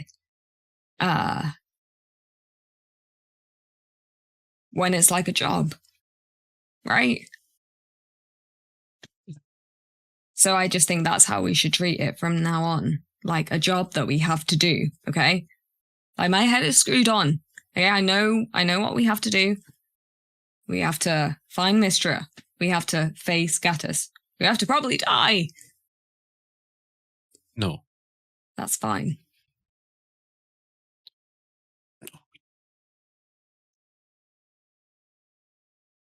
So I'll just put it down. I won't have any more. Like, he'll put it on the table. Hey, Lugus is good, okay? It's fine. We're here. We're in the Fey Wild. We found one. We found We found the Thunder. We've got fucking Baldur. We've got the Raven Queen. Ugh. We're doing well, all right? We know where bloody Talos is. If we look hard enough, we can probably find a baby Sylvanas, and then the Thunder will be happy because he can have another fucking portrait of him holding a baby. No. Maybe he could throw the baby into combat, and then the baby could do some cool nature shit. I don't know. I'm not holding baby again, no. I didn't ask your opinion, the Thunder.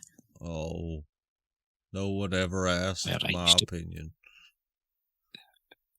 It's not. I appreciate like the guidance that you're offering, but I think what we really need to what we need to focus on is finding Mystra before all of the time runs out when those fucking robots destroy everything from where we come from.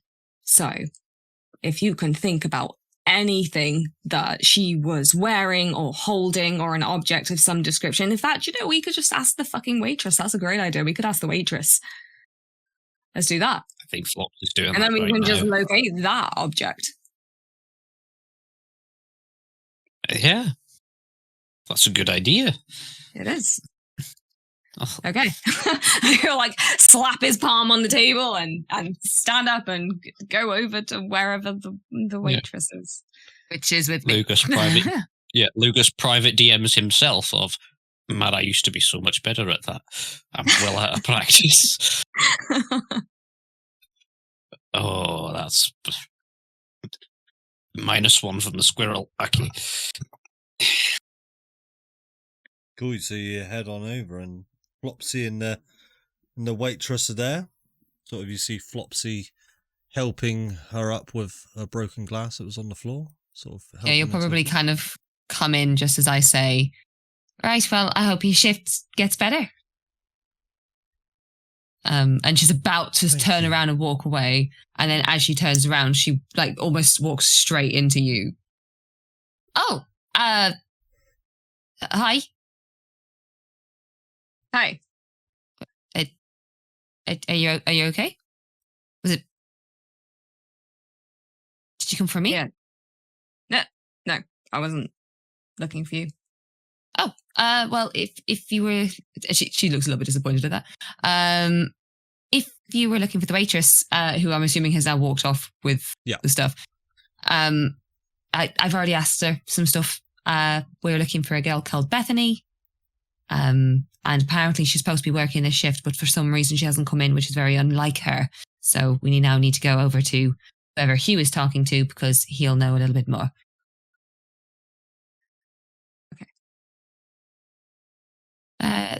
Are you all right? Yeah. Are you? No.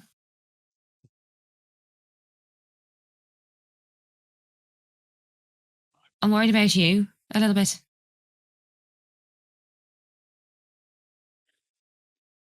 Look, I know this isn't the time or the place right now, being where we are in the middle of a pub, but you're not okay.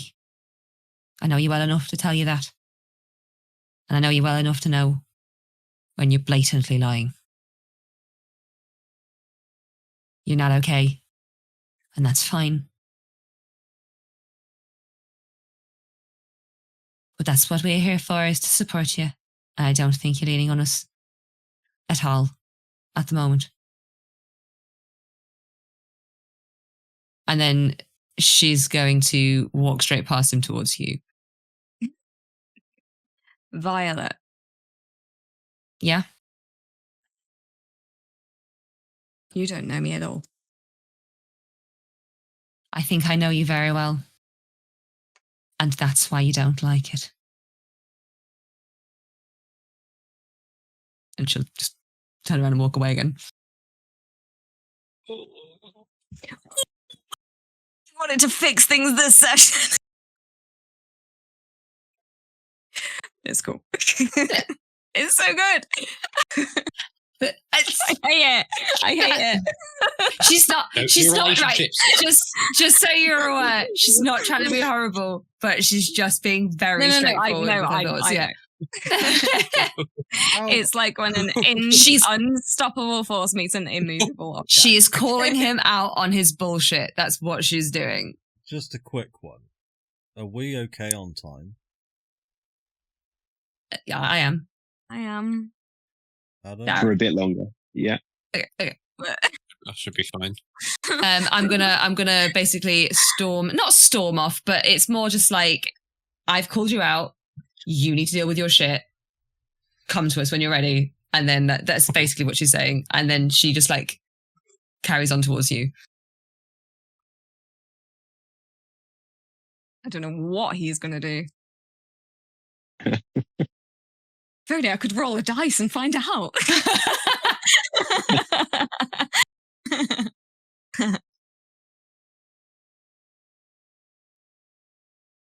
Oh, what will he do? He'll probably follow at a distance. Okay. Will he? I'll tell you what I'll do. I'll tell you what I'll do. I genuinely roll a dice. What would it be? What would it be? What would it be? What would it be? What is it? Bad. He goes to the bar. That's where I am going, to be fair. I didn't want to. I was like, I'll roll a dice. It'll be good or bad. And see who's there. I give you advantage. Can I guidance that? Come and slap me. And give me guidance. What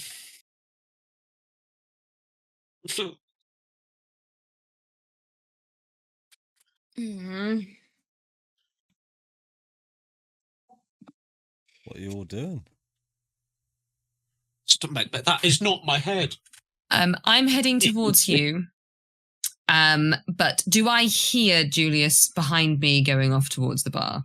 I assume so. I'm just leaving you guys do it at this point. So as I arrive to Hugh and Heffenhugh, I'm just gonna sort of tap Hugh on the arm. He's going to the bar. You might want to redirect him. I don't know, Flopsy. Is that helping? We tried before. Yes, but he thinks he's alone and that he can't trust us. If we don't at least look like we're trying, then it'll just fall into the exact pattern that he believes is happening. Okay, I'll try. Don't be heavy-handed. Just show him that we're trying. Yeah, I'll wander over to the bar. And I'll stay with Heffenhugh. Julius is. Yeah, you head on over and Julius is there. What are you doing? You sat at the bar? What's happening? I don't know. Sorry. I had to go. Hugh is approaching. What did I do? He went to the bar and just, I don't know, sat down next to some random person who was also at the bar. I don't know.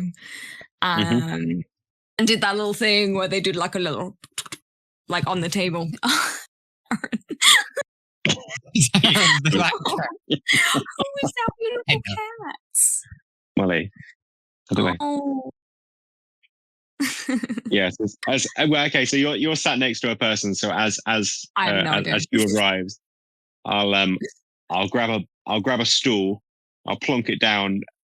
I imagine there's a very little gap, and so I'll just kind of squeeze into in between the both of you. Hey. And try and get I'll try and get the barmaid's attention. You having a drink? Yeah. It's like the fairy wine. It's like the what? You'll see very the wine. barmaid will come on over and she'll look very flustered and rushed off her feet and she'll say, "Yes, I'm sorry to keep you waiting." And she looks at you, Julius. What can I get you? Hey, we're kind of new here, so whatever's good. You're from Faerûn. I'm sure you've got mead, right?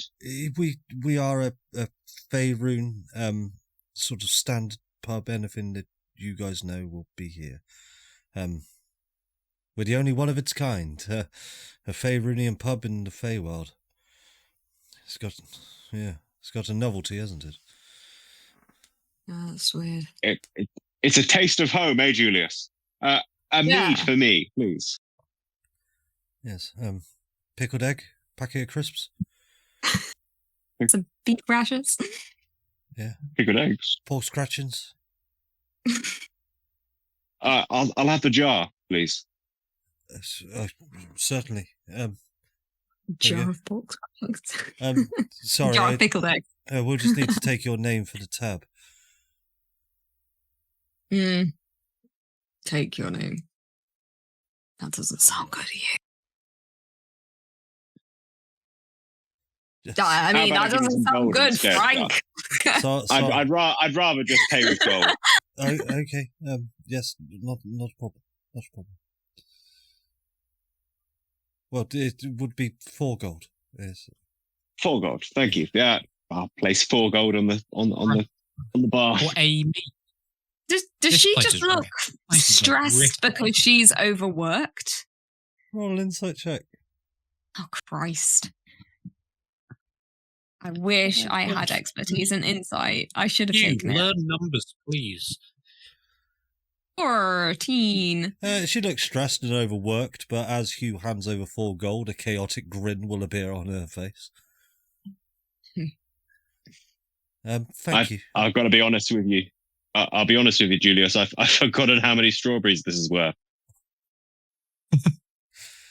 I can't even remember what the calculation was. I think there was like a eggs for strawberries, right? And was the egg more valuable or the strawberry? I've lost it. So much has happened, right? Like I'm forgetting who I am. How's your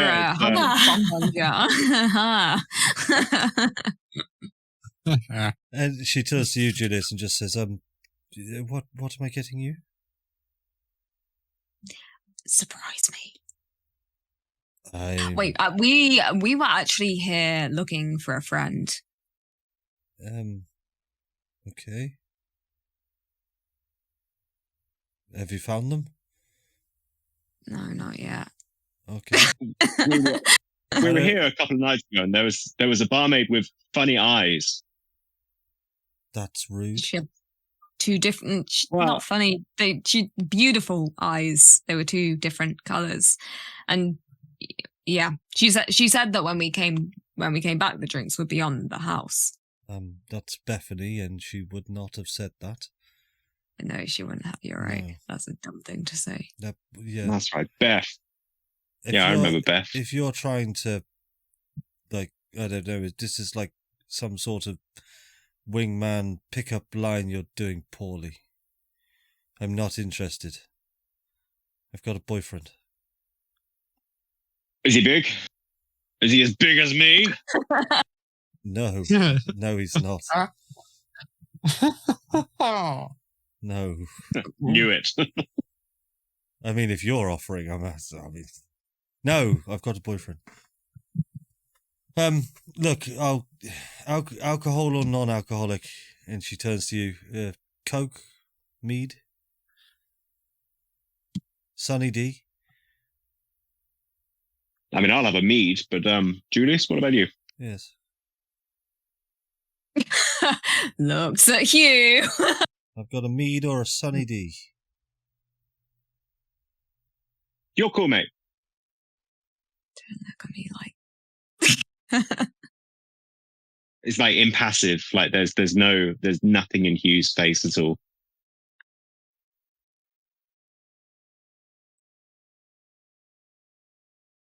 I don't like it. I have things to do.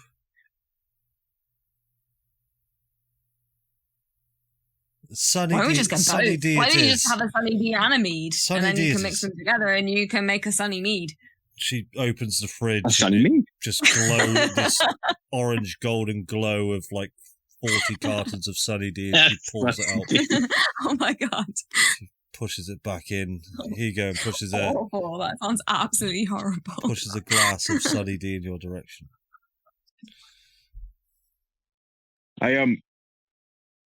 Thank you. Sorry, I didn't get your name. What was? Can I have your name? Alessa. Alessa. Yes. Lovely name. Thank you very much. I'll keep that safe for later. That doesn't work Alessa. on me, Hugh. Well, we'll see. By all means. Your name was freely given. You may take my name and do nothing with it. Sure. So did Julius get a drink? Sunny D. I got a Sunny mead. What a Sunny D? So a sunny mead. We're doing like a shandy, are we? Okay. Yeah, I don't know. Yeah, probably. Yeah. Horrible concoction. Yeah, just I wasn't sure if you were still off it or not. I saw you with the bottle earlier on. Wasn't sure what the situation was. I just think, like, I was explaining to Lugus. Mm.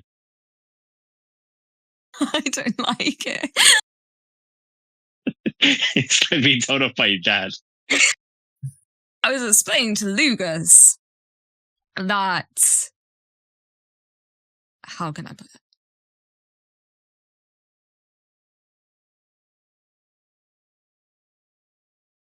That we should just mind everyone's business and just focus on what we're actually supposed to do, is what I was trying to say in a very political kind of way. Yeah. I think, we met like, I don't know, like a week ago, right? That wasn't long, was it? It was not long ago. And I just think that it all got a little bit intense quite quickly. And what we should actually be doing is focusing on finding, the person that we have to find here. And then the thing that we have to do when we go back. And I think if we do that, then we'll probably be a lot more successful than we have been. More efficient, right? Yes, more efficient, because I feel like we keep getting sidetracked quite strongly from what we're supposed to be doing, and what we should really be doing is focusing on doing those very specific things and nothing else surrounding that kind of area. So if we just work like in a professional capacity, will be great. Yeah, no, I get it. I mean, the feelings are just getting in the way, really, aren't they? Yeah. Like you said, we don't really know each other, do we? Yeah, well, exactly. Yeah, I only met you and Lugus and Flopsy a couple of weeks ago, like you said, and you don't really, care about me any more than a colleague, right? Mm-hmm. And the same for like Lugus and Flopsy, right? Yeah. Yeah, no, like, and everyone else. It's not like not like in a negative, not like in a negative way, not like a I don't care about you kind of way. Just in a like I think like there were certain boundaries that each of us kind of maybe crossed. Like you don't want to mix business with not business, and so I think if we just I think if we just focus solely on the business aspect of the things that we need to get done, because I'm quite conscious about the robots falling from the sky and killing everybody that we know. Yeah. No, I get it. I get it. But then I've got to wonder, Julius, what's the point? Like, why are we doing this? What's the point? Because Zala told us to do it. Just do as we're told, right? Like droids, like robots. Well,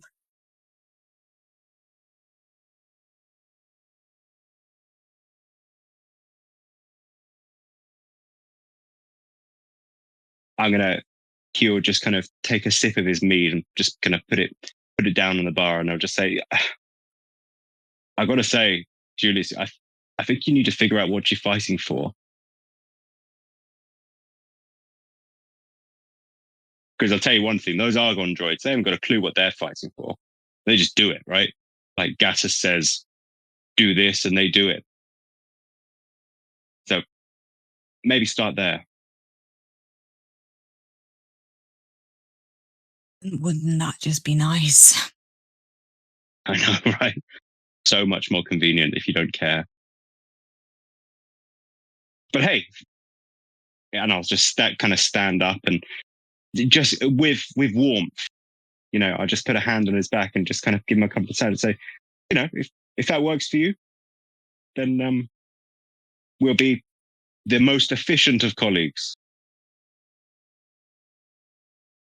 I think that's probably like good.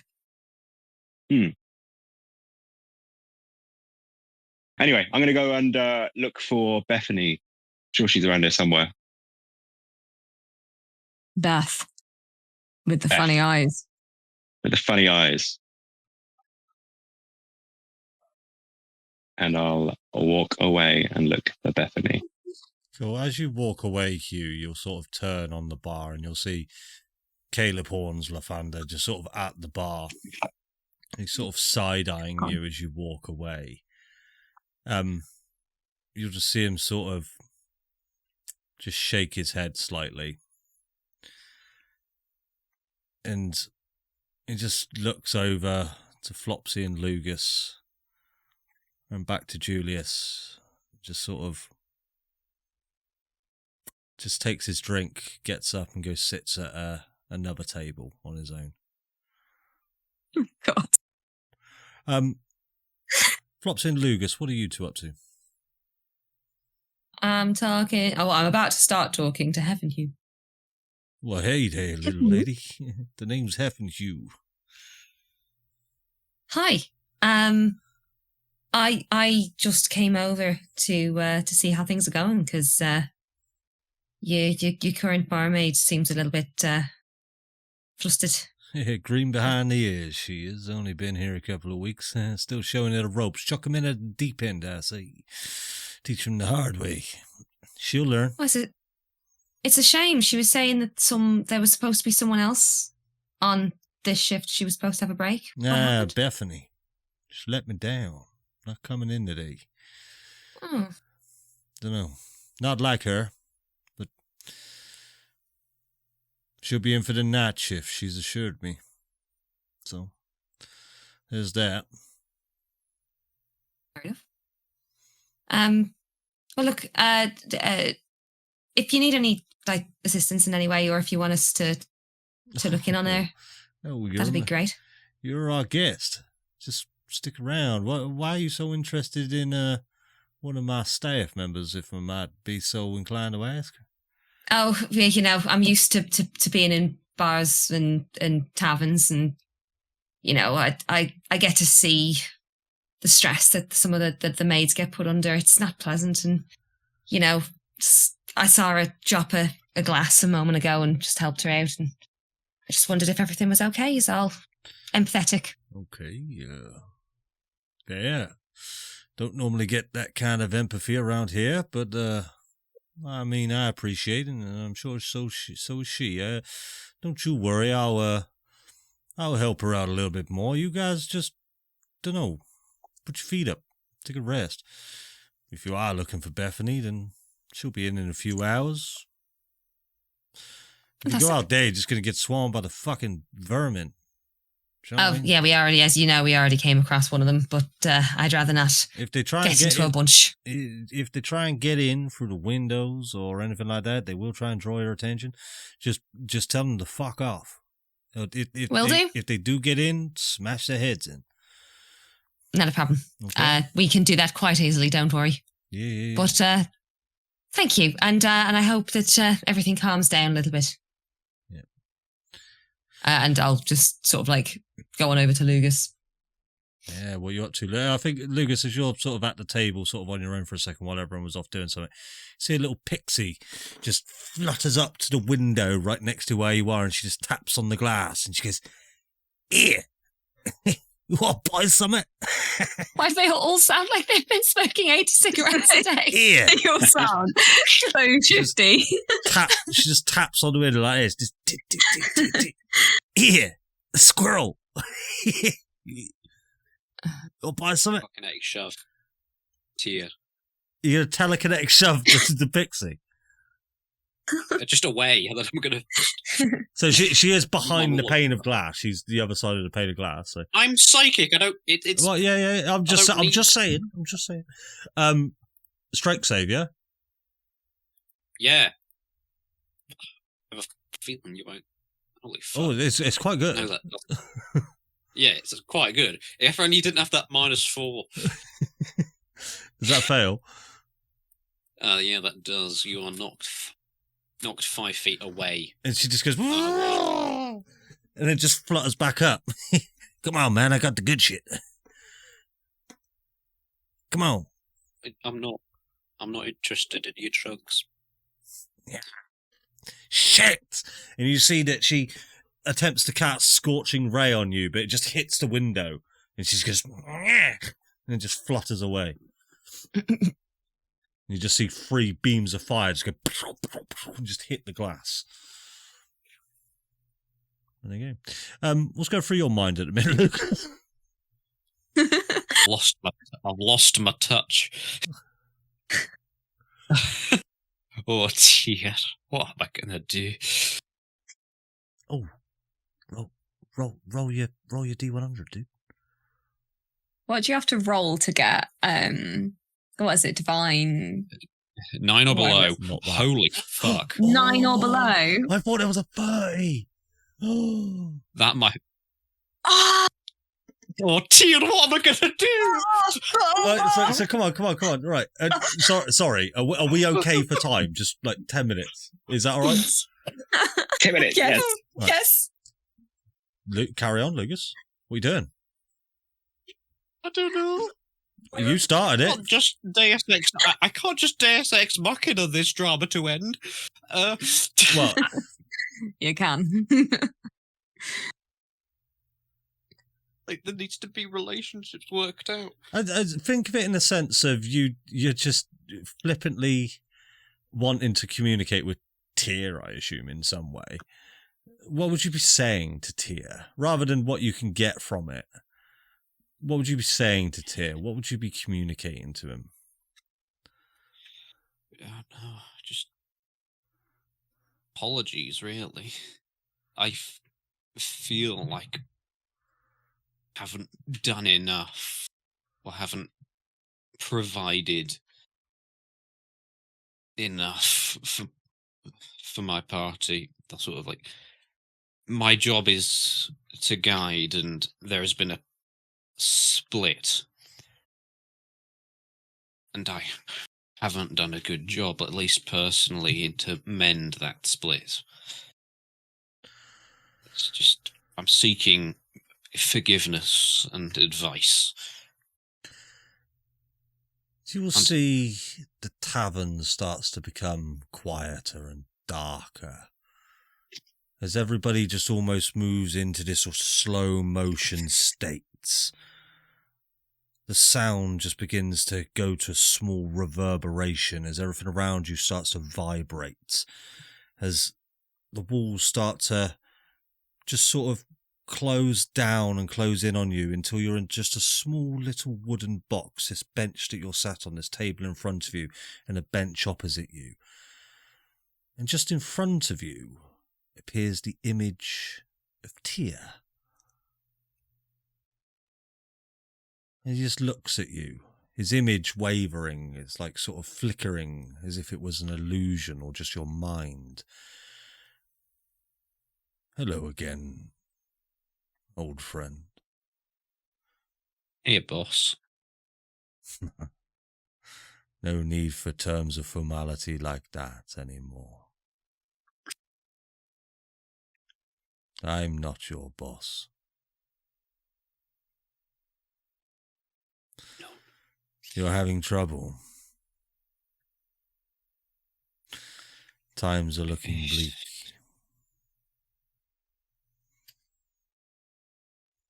It's so much harder than I remember. Usually I used to just slam your doctrine. It's different. Everything's so complicated. And it's just... Anything worth fighting for is Lugus. I don't want him to be another Galland. He's already... Just... No. I can't imagine it, but just... He's really struggling, and I just... He's very complicated, and I don't know what to do. You see Tyr sort of looks over into the far sort of dark abyss distance of this small sort of pocket dimension that you find yourself now in, and you see the illusion of Julius just sort of stood there.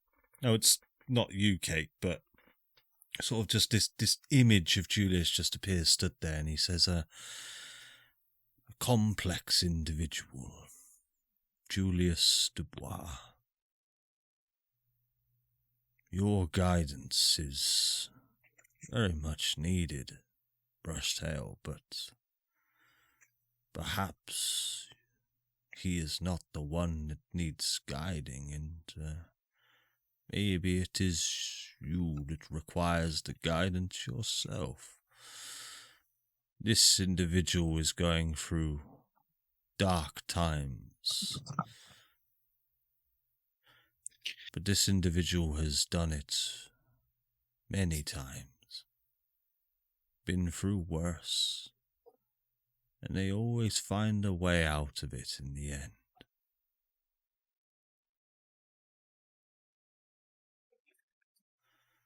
What you see there in front of you is a unique individual, but powerful. Innate, and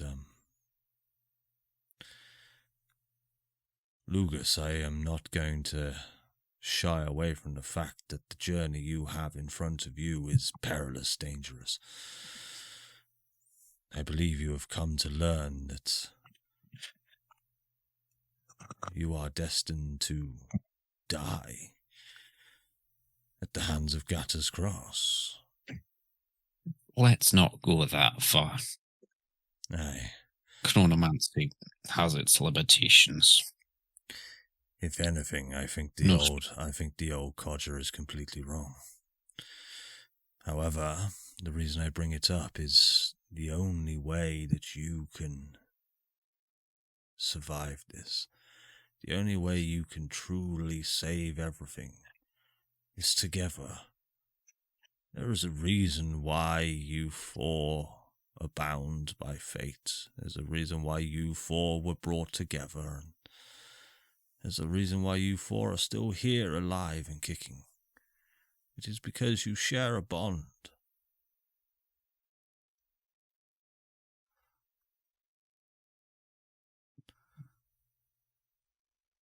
The path of righteousness, the path of anything is hard. If anything, it is the hardest path to follow. But you are doing amazing work, and I couldn't be prouder of you.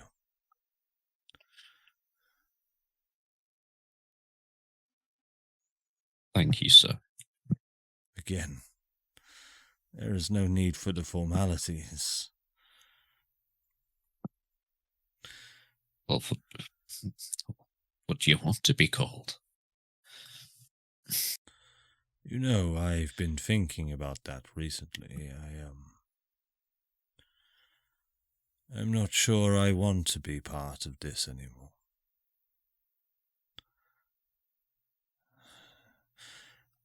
I don't think I can even put into words how long I've been doing this, Lugus. And I just don't think I'm fit for it anymore. It was our fault that we got into this mess, I guess, and I don't know. What would you have done in my shoes? If you saw the invention of Argon being created, would you have just let it flourish? Or would you have tried to stop it? What do you think you would have done?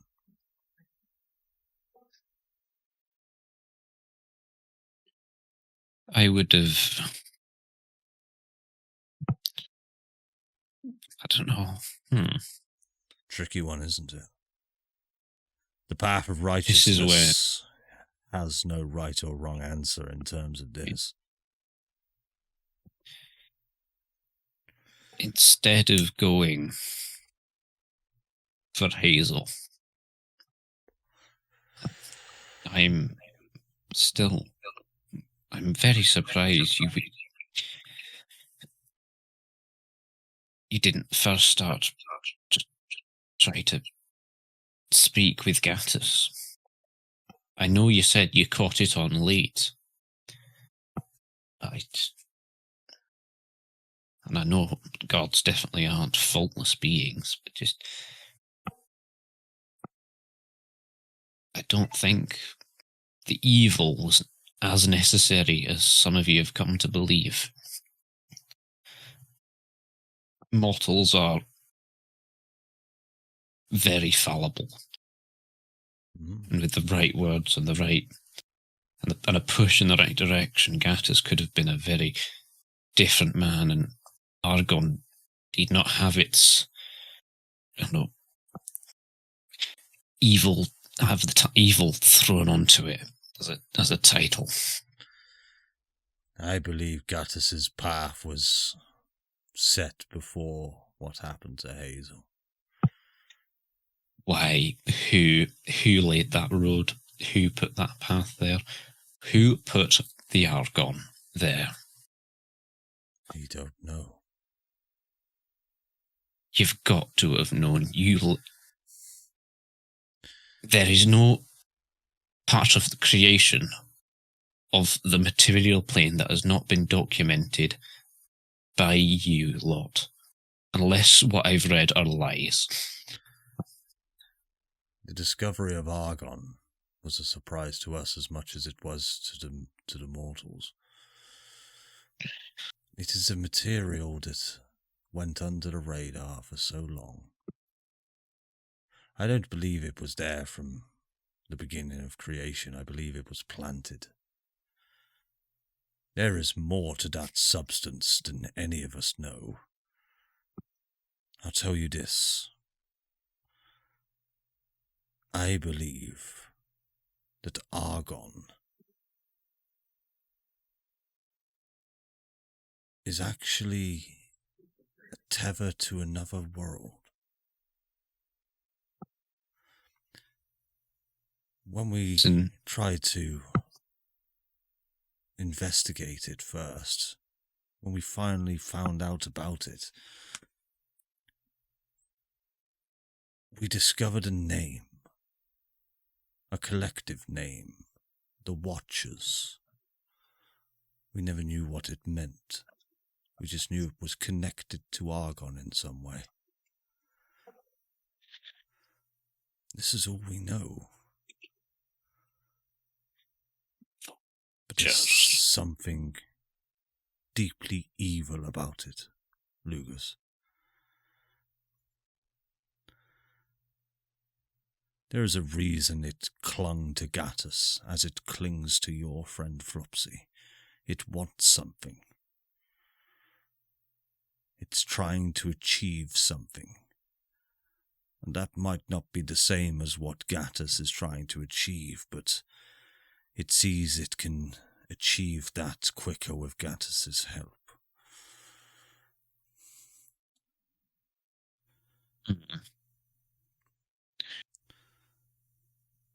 Do you reckon these watchers are trying to enter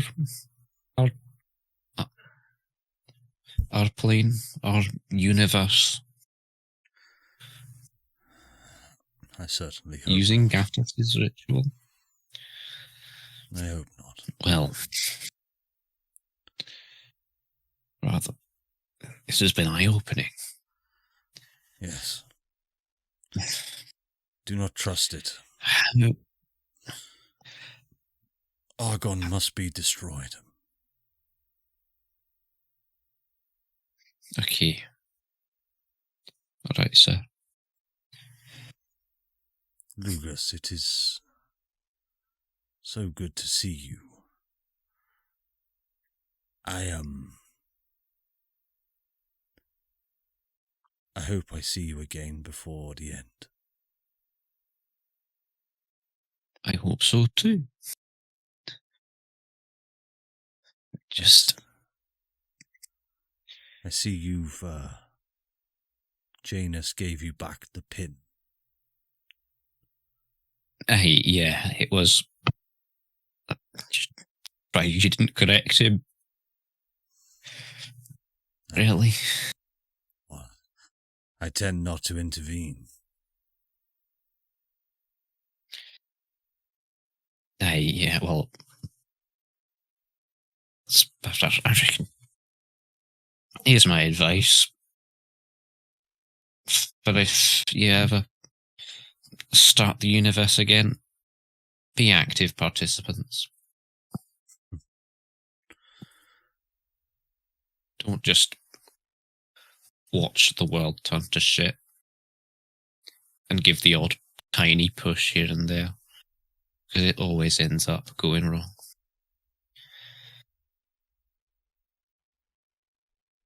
You are Wise. so strong and very powerful creatures, all of you. And what is the point of that power if you don't do shit with it? You're a watcher. Lugus, hold out your hand. Not a player. Aye. He reaches out to you. And you feel this force of energy coming from him and into you.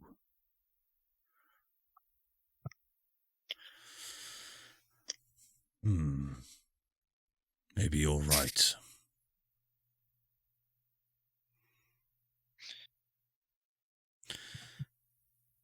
Choices. I need to go, because it's nearly midnight. I hope to see you before the end, What? Lugus. Aye. We will. Quick side question. Whereabouts are you? Because I know you're not dead. I've heard your voice too many times, and Janus made a pretty fat hint. I'm... Sounds so cliche. I'm everywhere. I'm here. Just not in the... I don't hold any power anymore, Lugus. Just merely watching, as you said. Watching this whole thing unfold. Quietly rooting for you all. And I can see how hard this is on you. But you will do it. You will succeed. You will live. Aye. No, never intended on dying. Again. That's why I chose you. Because against all odds, I knew you would never give up or falter. Yes. Yes. For a cut off, they say a god's power comes from belief. It does. Maybe try some self-belief. I don't need to. I believe in you. Try it, maybe a tiny bit. All I need to believe Just in is you, lad. I respect you and like you as a person, so maybe a tiny, tiny bit. Oh, I believe in me. Of course I do. Yeah. I just believe in you as well. What did I say? Oh, well, I'm glad this is a mutual thing. Well, you're the one out there doing all the things. I can't believe in you. Believe in myself is. It's not much good, is it? Oh, I'm talking to you. Well, you are. This is a thing you're doing. You're helping me. You've really this is your push. See? I done good. It may not be a physical push. This is a push. Yes. I mean, Check I still mark. if I had some ounce of power, I could push you, but I can't. Alas, I have nothing. Yeah. Well, it's a bit awkward now. Why? Yeah, I suppose. Well, you called me. Well, I didn't. I've tried this a bunch of times. This is the first time you answered, really. Just roll better, then. I'm terribly sorry, sir. I will in the future. All right. Well, I'm glad we got that sorted. Have a drink. Have a drink on me. Game of battleships. Oh, on you. Game of battleship? No, sorry. The last person I played kind of ruined it when she threw the board at me. Goodbye, old friend. Ta-da. I'll see you sooner. And the vision of Julius and Tyr will fade as the room comes back. And that's where we will go ahead and end our session. Hooray, everybody. That went on a little bit later. Sorry for overrunning, guys. Just felt like some things needed to be said by everybody, was all. Everybody give everyone a wave to Vicky's mum. Bye, Mum. Bye, Vicky's mum. Bye. Bye, Ed, 98. Ed 98, good lad, 69. Is Ed? I don't fucking know. I'm tired. Bye everybody. Bye. Bye, bye, bye, bye. Bye bye bye.